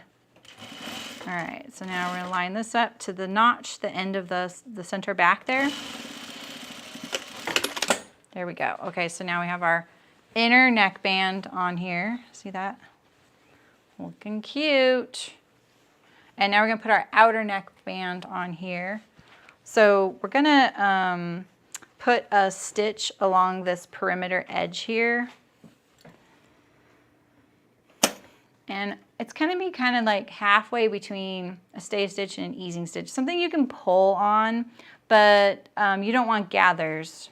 So it's gonna help us fold under this edge and top stitch it at the very end on the right side.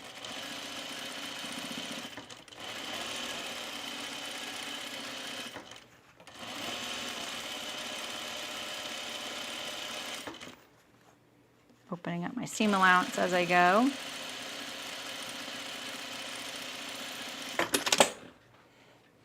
And if you want to, you could have broken the stitch at the shoulders or something to make it a little easier. In fact, I'm probably going to just clip mine here at the shoulders so that I can do that. Because you don't want to have to like go all the way around. That's a little overkill. So we'll just pull this a little bit here like that.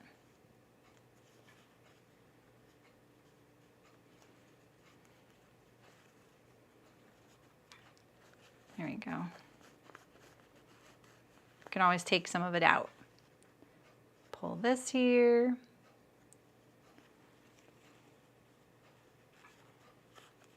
I love that the buttonhole's already done. You know? It's like once you hem it, you get to wear it.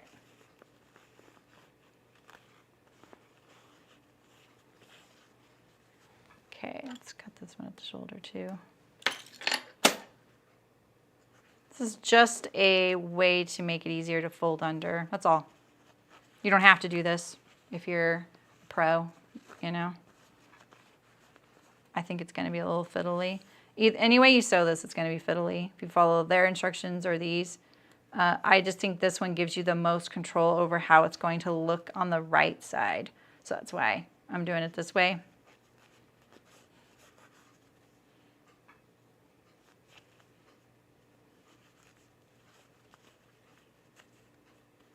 Okay. So now we're going to put our facing right sides together.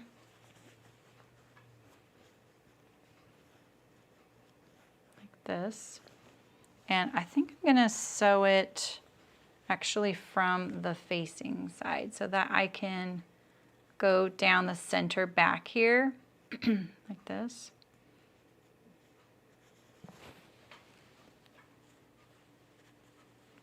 Go straight up this short edge. Actually, what we can do is finish this whole little extension here.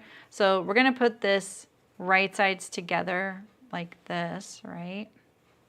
And don't go crazy, but we're gonna sew maybe like a 1/2 inch into here. We're gonna go around, down along the bottom, up, and then to the neck. And then now we have this little extension finished.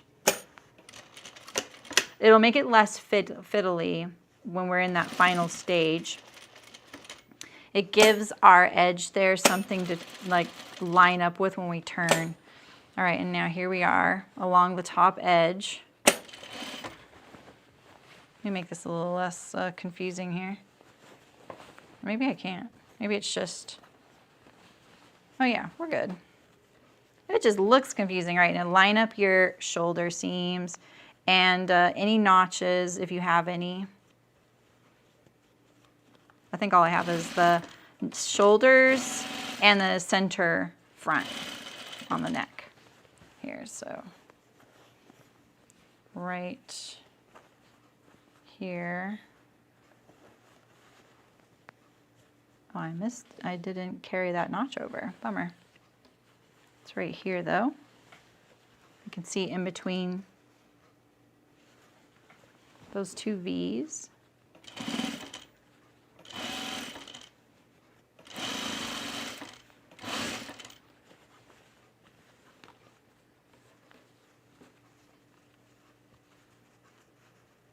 Shoulder.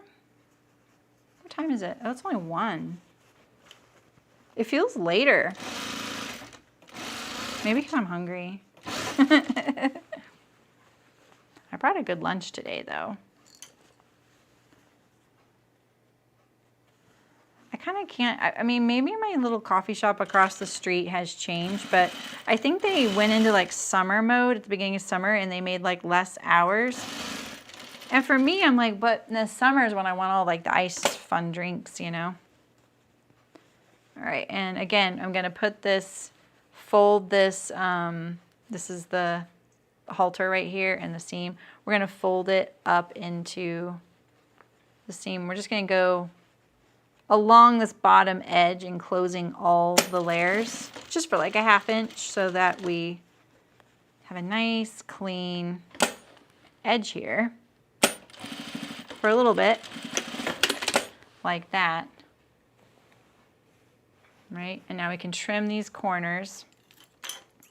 So if you want to make sure that your extensions are going to match, let's look at them now, and I would compare your stitch lines of your extension to make sure. That doesn't look like a very nice corner right there. I don't think that is going to be a big deal, but you never know. All right, and now we're going to turn this right side out.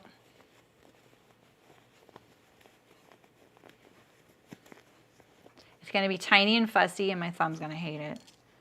All right, so we'll use our awl to kind of poke all this out and see how we did here.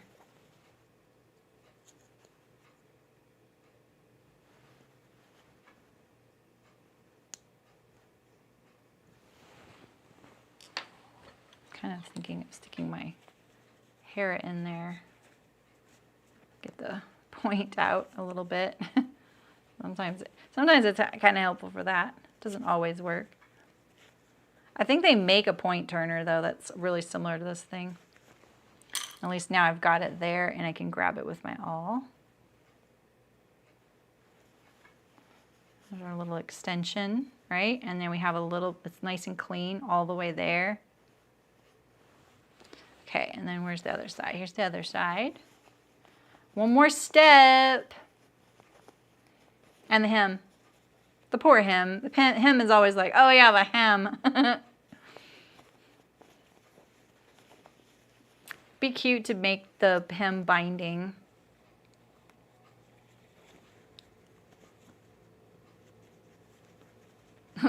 It's trying to turn through the buttonhole.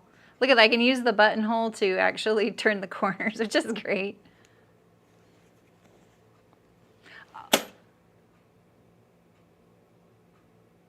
Do you realize what I just did? I thought of this. Oh boy. I remember thinking, you can't do a Spanish snap on that, Saremy. The buttonhole wouldn't go all the way through. And I still did it. But it could be a secret buttonhole. Well, boo. Boo, boo, boo. Sorry, I led you astray there. Let's see how we could fix this. We could slit this and then maybe, well, why didn't you say something? No, I'm just teasing. Maybe we can turn that under and hand stitch it.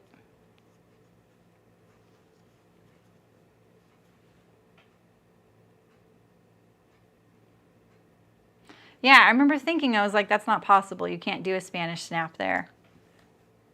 But then when I was like, today, I was like, why not? If you wanted an invisible buttonhole, yes, you could. But yeah, it's a little messy in there too. What do you think? I think that I could slit it and maybe turn it under. You know, kind of like you do with sort of like bound buttonholes, right? If I cut it right there and then turn it under. We'll figure that out later. It's figure-outable. It's not ideal or traditional. Okay, so this is the hardest part no matter which one you do. Oh, let's clip this curve. Oh my goodness, we almost made this really hard on ourselves. Clip this curve. You have to clip this curve. Don't skip that. It's not too late. More clips, better the curve.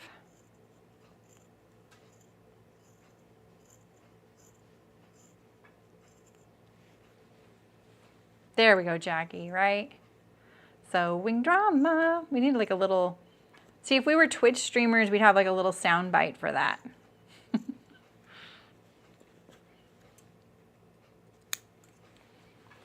Okay.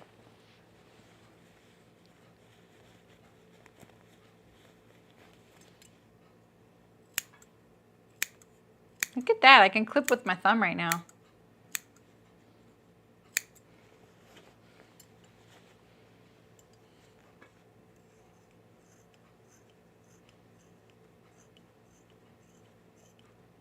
I mean, the thing you could do if you really wanted to do a Spanish snap is you would do two. You would do one on the outer and one on the inner. You'd have to get them perfectly lined up, just like a bound buttonhole. And then you would stack them on top of each other and sew them together. All right, so let's go to the iron, because now we just need to do a wee bit of ironing. Let me turn the camera, or not the camera, but the chat towards me.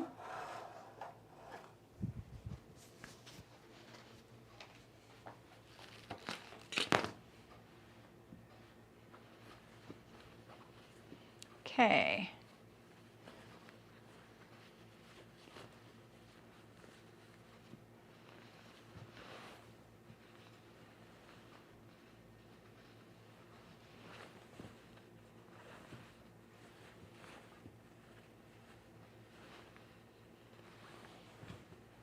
All right, so we're gonna iron this top curve first.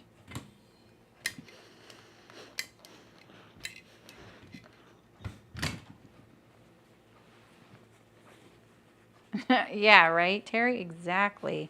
I do not think those are fun.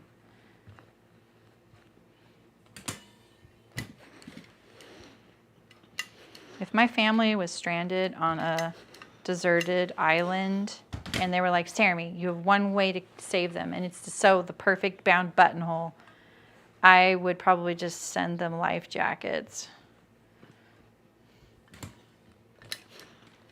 Not my strong suit. I've just not done very many, you know. All right, so here we go. So now the tricky part with this really is these sections here where there's nothing. So it gets a little tricky because you basically have to edge stitch these perfectly together. So this is the right side. So we're going to turn the right side under first. And then we can match the other one to it. We get rid of some of these gathers. We just need it a little bit. This might be a little tedious if you want to go get a snack, you know, walk the dog.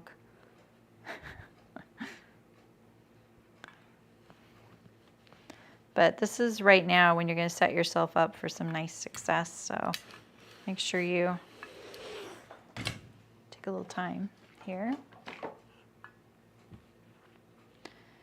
Well, the Spanish snap is usually on the inside of something, so you don't have to finish it. Oh, really? Oh, wow. Are there ways to evacuate? Are there people there to evacuate them? Goodness.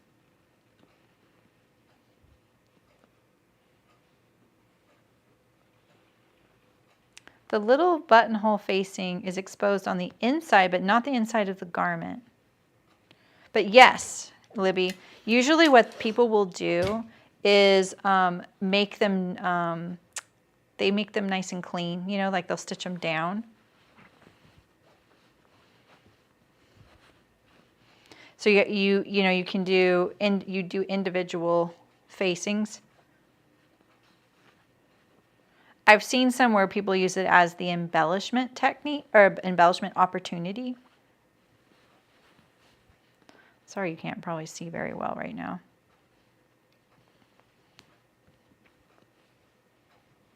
They have large boats. Yeah, that's true.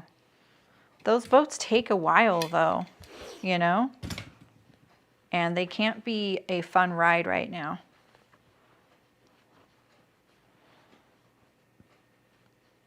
I grew up being able to see Catalina Island.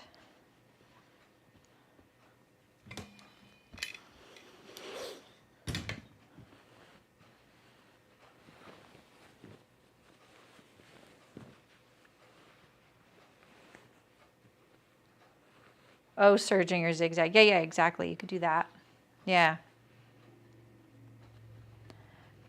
If you want to look up like examples, sometimes they're not called Spanish snap. I got that term from Barbara Castle in the chat. She's not in the chat today. But if you look up faced buttonholes, I'll bet Threads has a really great thing on them because it's definitely a Threads style thing to do, you know? They've got to have something.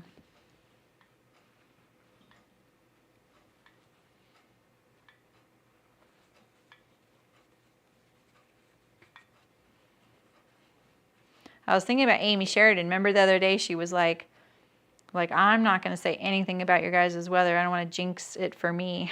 And I'm like, oh no, she didn't. She didn't jinx it. Now she's in a hurricane. But she's in San Diego.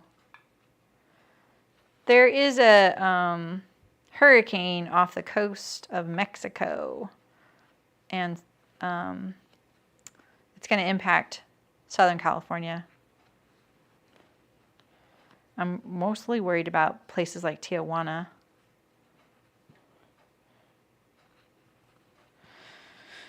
All right. So I'm still focusing just on the areas where there's fabric, because this is the easy one. We'll leave the hard one for last, right? Oh, cool, Terry. I can't wait to see it. I cannot wait to see it.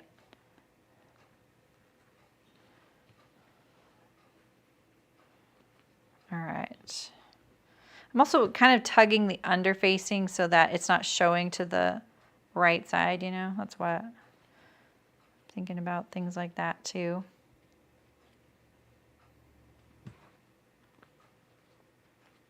All right. So now we have these little sections here. And I thought I'd put I was gonna put a little stitch along those, remember? And then I got distracted by the notches. So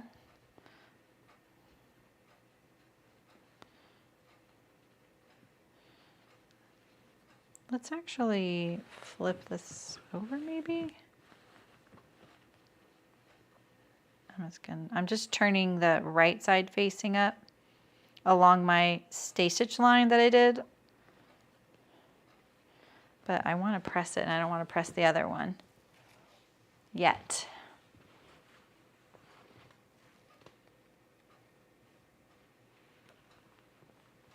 Yeah, it's so true, Jackie. My friend lives in Long Beach.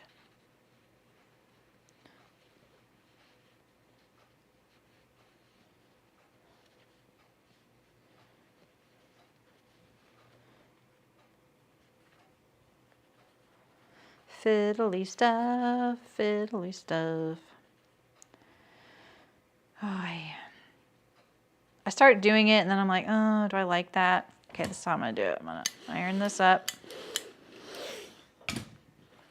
And then I'm ironing the outer neckband right now.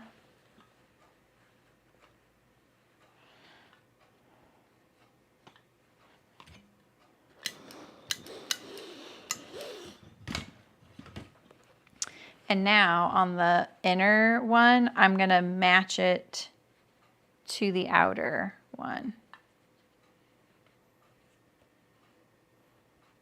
The outer one's the one I really want to look nice.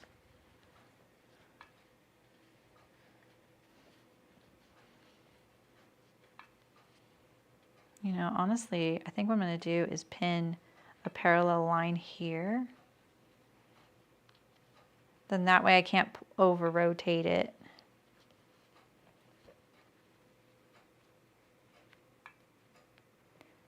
Jen! Are you feeling better, Jen? Just finished pants fitting Zoom. Is that right? Yeah, nice to see you. I'm in this fiddly stage of this halter. I hope you're feeling better. I hope your Zoom was good. Was this the one that you kindly did out of the, you know, super generous nature of your heart? Because this was the Stitches one, right? Where all the Stitches folks who bought classes were left in the lurch. They didn't get a refund. Neither did the teachers, you guys, because they filed bankruptcy. And Jen's like, that's okay. I'm still going to hold my class for all the people who paid for it, even though she didn't get paid. Because that's how she rolls. That is how she rolls. So much better. Oh, I'm so glad. You have so many fans in here, Jen. Like, literally, they ditch me for you in a heartbeat. Don't make them choose. But seriously, you do. You have a lot of fans in here.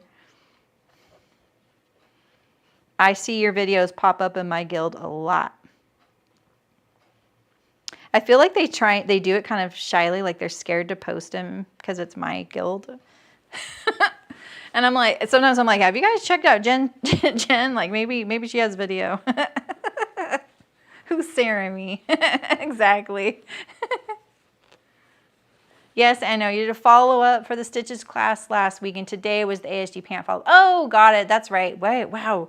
That time went fast. I am Not keeping up with your schedule, am I?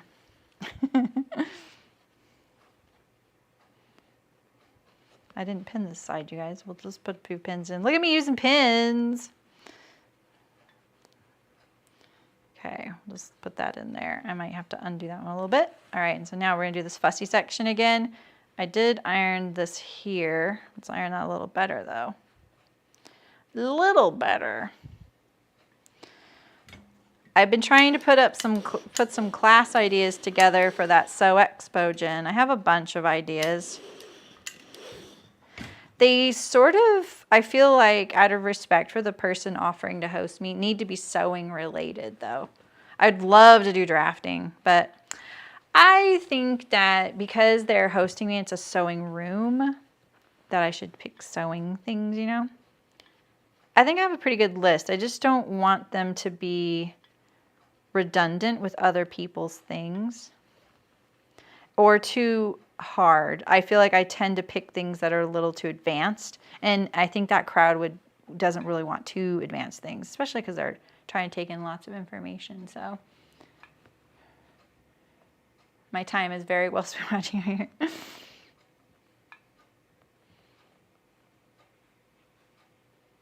You were trying to talk to the screen. Come on, you're a YouTuber. You know better. I've had to answer what I do for a living lately a few times. And I never know what to say. I mean, living would be a stretch of the imagination, right? I'm not doing this for a living. This is what I do. This is what I spend my time doing. But I never know what to say. What do you say, Jen? Do you say you teach sewing? Is that how you get around it? Or do you actually say I'm a YouTuber? Because, I don't know. It's not that I'm embarrassed about it, but people have their assumptions. Trying to match that. Okay, we're going back to the machine now. We're going to fiddle some more because we like to fiddle. We are fiddlers. Well, not really. A sewing influencer. The worst kind, too, because I'm so negative. You like to say you teach fitting? Yeah.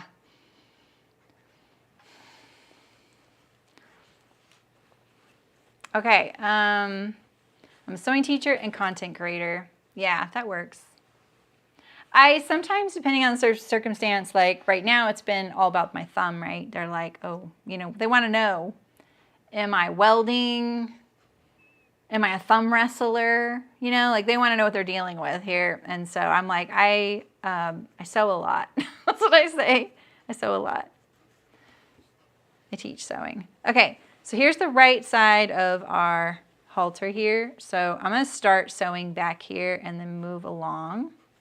Now, if some of my stay stitches poke out, we'll just remove those later. But we're going to start here and we're going to go all the way around the whole gosh darn facing. All right. And I'm going to have my all ready. The only edge we're trying to secure is the outer edge when we're in the fabric areas, and these naked areas where there's no fabric. We have to secure those two edges together as nicely as possible. And I think the gathering and stay stitches are really going to be your biggest thing you have to navigate around. Would you like me to let's bring down the camera. It's a little dark. Is the autofocus on again? Don't limit myself. I actually might do, oh yeah, it is.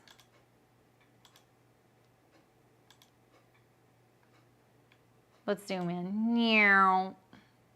There we go. Oh, that's so much better, right? Let's make it a little sharper. You see how bad my hands look when we do this.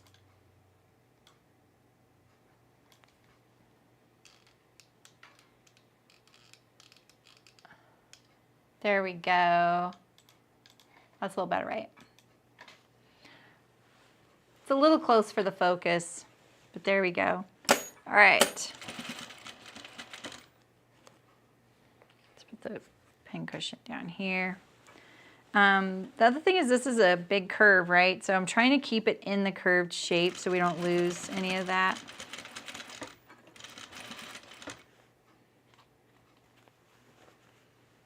Make sure your edges are stacked one on top of the other.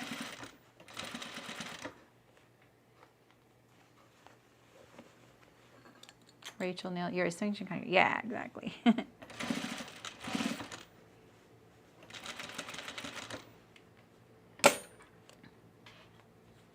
With industrial sewing skills, right? You know, it was really funny because at the last physical therapy appointment, I don't know if it was because that guy was talking to me about doing acupuncture. And we were just talking about like, yeah, I don't know how he did it. And the physical therapist was like, well, I was like, yeah, I mean, I sew a lot, but I don't really know how that could affect it. And he was like, well, you know, you do this a lot. I was like, I don't hand sew. I'm using an industrial machine. He was like, oh, that was the other thing. They assumed I use scissors. I'm like, I don't use scissors. I use a rotary knife. And they were like, oh. So I have a weird little fold on that under one right there I don't like.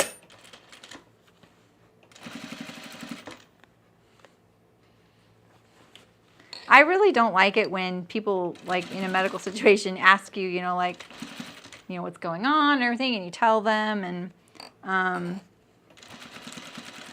you know, you say what you do, and you're like, I'm not sure, you know, whatever. I think that people are like, yeah, sure, well, I know better. They don't think that that's what caused it, but I do. And I'm like, well, maybe if you were listening. Right? I have been honest. Addiction? Wow, Julie. Wow. I don't tell anyone about your sewing addiction. Sheesh. Yeah, no, I did, and I talked to the acupuncturist about it too.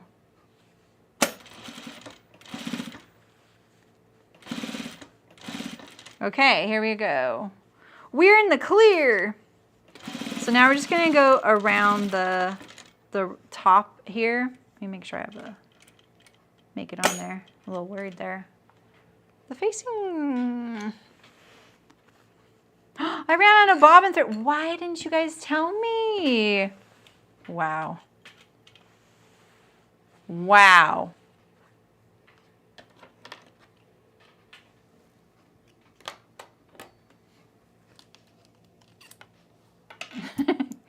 You are all addicts, right?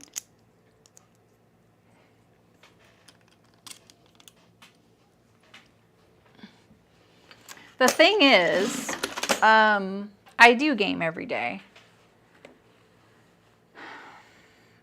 But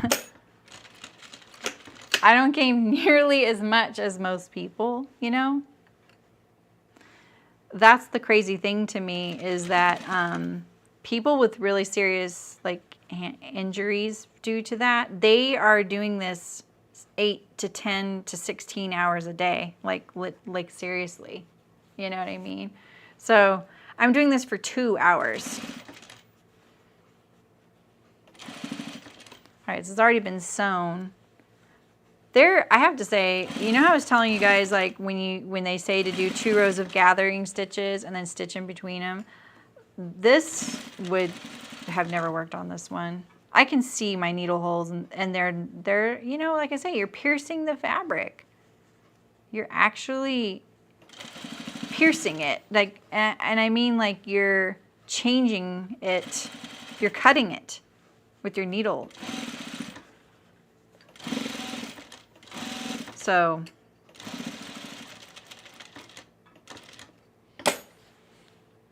my dog leash.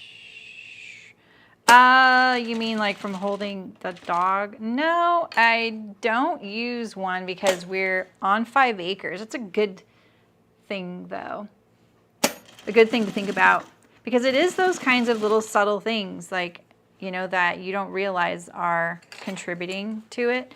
Like, you know what I actually was thinking was washing dishes could be one of them, the way I wash dishes. So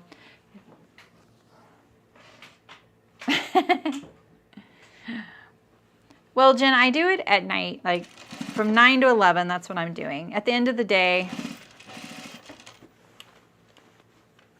you know. All right, sorry, I'm under the head of the machine here, doing this top edge. I also have no social life whatsoever.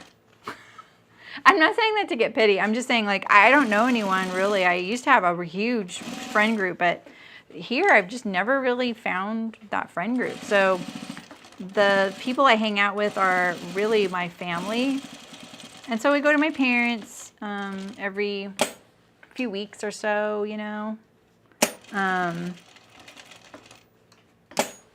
know, we have dinner. My brother, my parents. My daughter moved back with us, but we don't see her much. She's got 2 jobs. Ooh, I did not get that little edge very good, that little corner there. I really hurried there. I was so excited. You're busy sleeping. Saremy dishes pan, right? I'm just trying to get out of washing dishes. I love washing dishes. Yeah, they do the computer. For me, I am done with using the computer. Like, as far as like throughout the day, I'm like, I just don't want to use the computer anymore. You guys, we have a halter. That's right where I ran out of thread, right there. Can you believe that? And I can see some of my stay stitch right here. So let's get rid of some of this. So Jen, what's your next project? Like, what's coming to J Stern Designs on the channel? You've been so busy lately. Are you going to be able to, like, I don't know, chill a little bit? Oh yeah, my pelvis and my hips are definitely, they were sort of wrecked from my knee lift on my machine. That's why I switched machines. Your thumb problem is definitely from all the pinching and pulling that I never realized I was doing. So yeah, right. Working on the bias. Oh, cool. I saw your bias blouse. That's awesome. I love bias stuff. Okay, here's our back. We still need to make the buttonhole work. Let me get rid of some of these needle holes here. This thread here.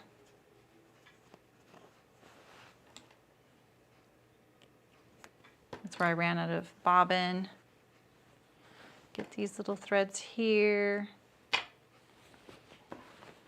Very cute. All right, you guys. The test of the boob bump. This is the front, right? Oh my gosh, Mary. Yeah, they are very dismissive of that kind of stuff. I'm like, that's kind of my mental health. All right, let's just hem it and then we'll put it on the dress form. And we'll check out the boob bump situation. There was an interesting side shape on the side seam of this, Jen, that was like a boob spot. And I'm leery. It's kind of a weird thing on a woven top. You don't ease it in or anything. It's just there. I also put a bra on this, so it's a little bulky in there. I'm just getting rid of a lot of these little threads.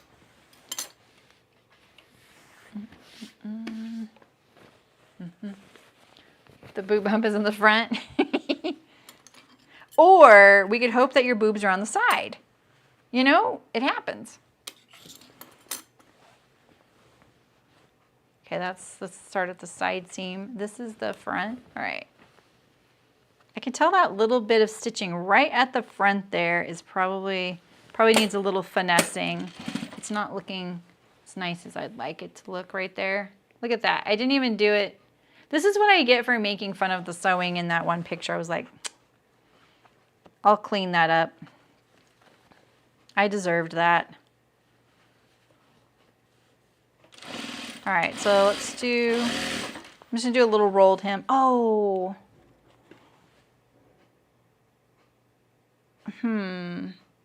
I have a different bobbin thread. That's why I didn't have enough thread to do 2 bobbins. And when we ran out there, at least we were stitching on the right side, so I knew it didn't matter. But down here, it will be a different one. It's a little bluer. It doesn't look bad though. And when I just looked at it, I was like, okay. It's an underarm hump. That's the back. Okay. Wait, that's the back. So this is, that's the back. It's still the back. Man.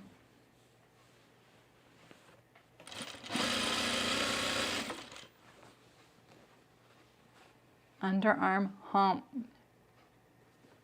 Oh, yeah. Wow, Mary. Yeah, I mean, it's kind of crazy because people look at crafting as something frivolous when it's a skill. And people want us to do it for them all the time for free anyway. So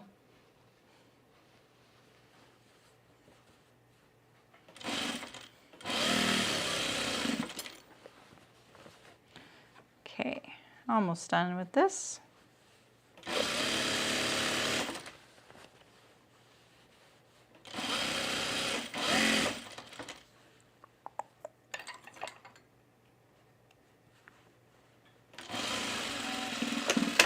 I told myself when I switched the bobbin, I would try and hem from the right side so that I wouldn't have that problem, because all I had left was the hem, but it's not really that noticeable. All right. Yeah, so on the front, there was this shape on the side that goes out right there. It's pretty significant. So let's unzoom a little bit. I forgot where, like, really zoomed in here. Meow. It's a little better. Let's put it on the dress form. I brought her right here too.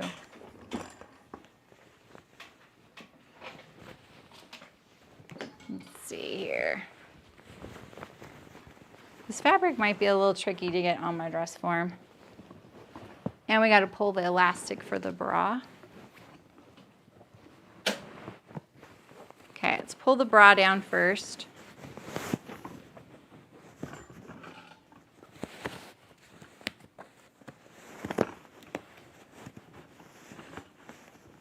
Let's get it centered. Whee!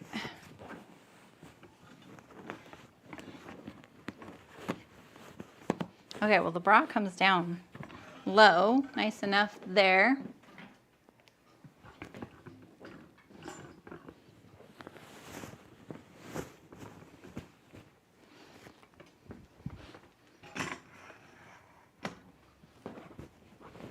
The bra.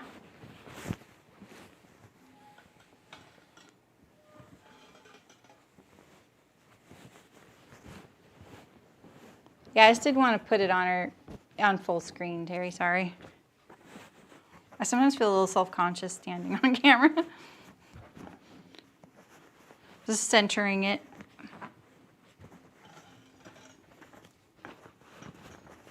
This looks really cute. The band could use a little bit of finessing.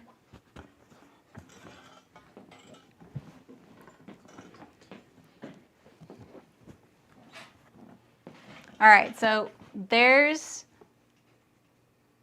the boob bump. It is most certainly there. The boob be over here. So I win. So I think that you see how there's these drag lines right here. because this was a slit, not a V, I think that you could probably, it's pulling even worse just because it's on the way it's on here. I think it would lay nicer if you made that an angle right there. So if you do the V, you could just trim a little angle there and then hem it the same. I think that would lay nicer. I feel like it could use a little finessing though, you know? And I would get rid of the center front seam. Yeah, there's a few quirks to this. I like it though a lot. I like halters. It looks like, for me, there's too much gapping right here. Yeah, maybe. I don't know, Jen. My boob's right there. This is literally on the side seam. But yeah, maybe. Weird. It hangs pretty nice, like, as far as, like, remember I was worried about the hip tilt thing. But look at that. Like, for me, that's pretty level. You know, if I tilt her back so that she's more at the right angle. That's kind of surprising, and it's probably because it has a molded back. See it there? You can see it. You would ignore that, but that's what that is. So, you know, it's fine. Like, it'll be fine. Exactly, you can just trim it off. This isn't my pattern. But I think the bra worked out. I added the bra.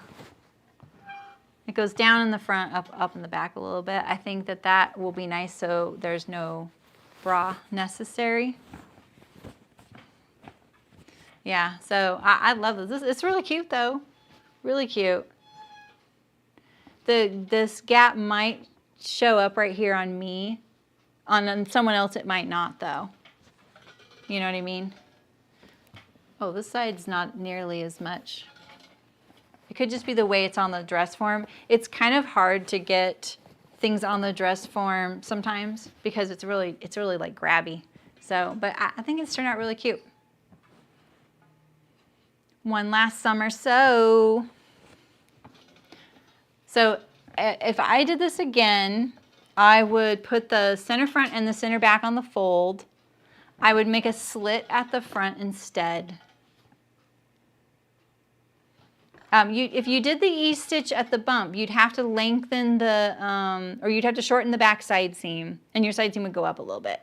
So you'd have to lengthen the seam so that when you eased it, the front wasn't too short, but you could do that if you want.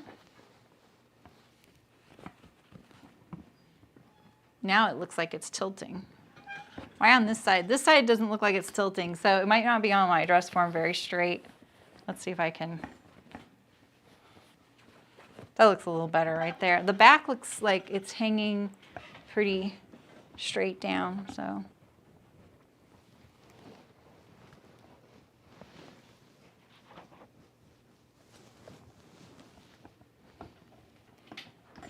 Yeah. Hi, Mary. How's it going? Oh, Mary, thanks. I don't know. I just don't think, I think people just are probably thinking, I don't make enough doing this, you know. I think it would lengthen the hem at the hind. Yeah, that is definitely my hip tilt right there. You can really see it on this side, not so much on this side. I don't know why that is. It's just probably on here funky. It's just probably on here a little funky. But yeah, exactly, Jen. That happens a lot. It'll do the whole like, like I'm a little kid. Toddler belly. So yeah. Where's that at? Got the fire alert. All right. Well, the last thing I'm going to have to do is fix that buttonhole that I did the Spanish snap on. Oh, it's a lot easier to get off. You got me.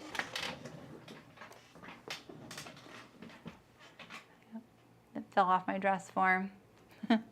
The new chicken boots label. Yeah, I actually think that it would be a little nicer in like a rayon or like a tencel or a viscous linen oil or something a little bit drapier and swishier, you know? Did I just do those wrinkles just now? Dang, I hope not. Yeah, and then let's look at the inside.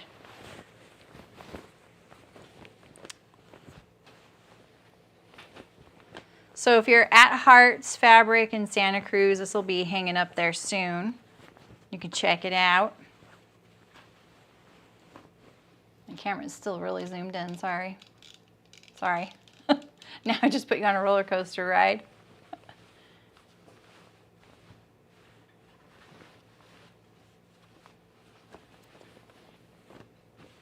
Yeah, right, Jen? I think you're right. I would just trim it off. It's extra. Here's the pattern piece. It's right here. There it is.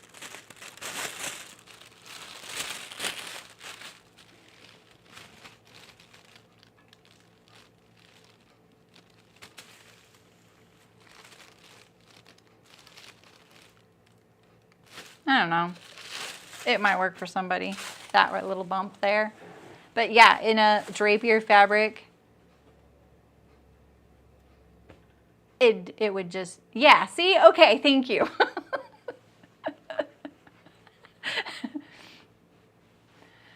Finally, Jen's on my side.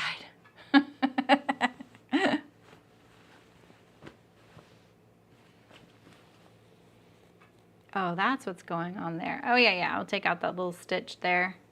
Get that a little smoother. I was wondering what was going on there. I could tell something was there. There's a little tiny tuck. Or it's not, it's a tuck. Kind of similar. Always. Thanks. All right, well, that's it, you guys. This was fun. I've been looking forward to the sewing this since they gave it to me. So if you check it out, let me know how yours goes. I want to see the pictures, you know. Now that looks like I sewed it. What do you mean? Oh, the tuck? No. I had a easing stitch in there, and I had pulled it, so it was probably tucking there. Yeah, thanks to Hearts Fabric. I'm going to pull it out right now just while I'm looking at this. I can get that to relax, and it'll look nicer. That thread does, actually, this thread does match kind of good, you know. And then for the way I'm going to fix that Spanish snap is I'll slit it and hand sew it. I make it sound easy. For someone else it might be, you know. Me, we'll see. Maybe I do, I think it was Stu said, just put a big button, a snap over it. See you, Ray. Hang in there, Ray. Yeah, we can get that relaxed right there. I'm going to probably take this out to wherever the bobbin ran out right there and then clean that up, that back stitch, because I don't like those back stitches showing. Maybe I'll take it out to here or something. So, nice, Julie, I'm glad. Well, and thanks for stopping by, Jen. Always nice to see you. You're always in good company here. If you ever need to save space to hang out and be with your peeps, they're all here. Waiting for you to post something. Have a great weekend, you guys. I don't stream next week, but the following week I have some new uploads. I was supposed to stream the following week, but I took it off because I thought I was going out of town. I'm not sure we're going out of town now. But like I've been telling you, I have this whole new fit series starting that week, or coming out, and it's going to start that week. So hopefully you can catch some of those. And I'm probably keep the week off and keep working on the series, since I have to do some birthday sewing this weekend next. And I don't really know how else I'm going to get it done. So, oh, thanks, Mary. It's nice of you. Cool. I had fun too. I always enjoy hanging out with you guys. Have a great weekend and happy sewing. And I'm sure I'll see you something Maybe at the summer camp so long this week. Next Friday I am streaming. Sorry, next Friday I'm streaming because it's my 5th birthday, 5th anniversary of So-So, 5th birthday. Yeah. So I'll be streaming something next Friday at 11 a.m. Same old time. So I'll see you then.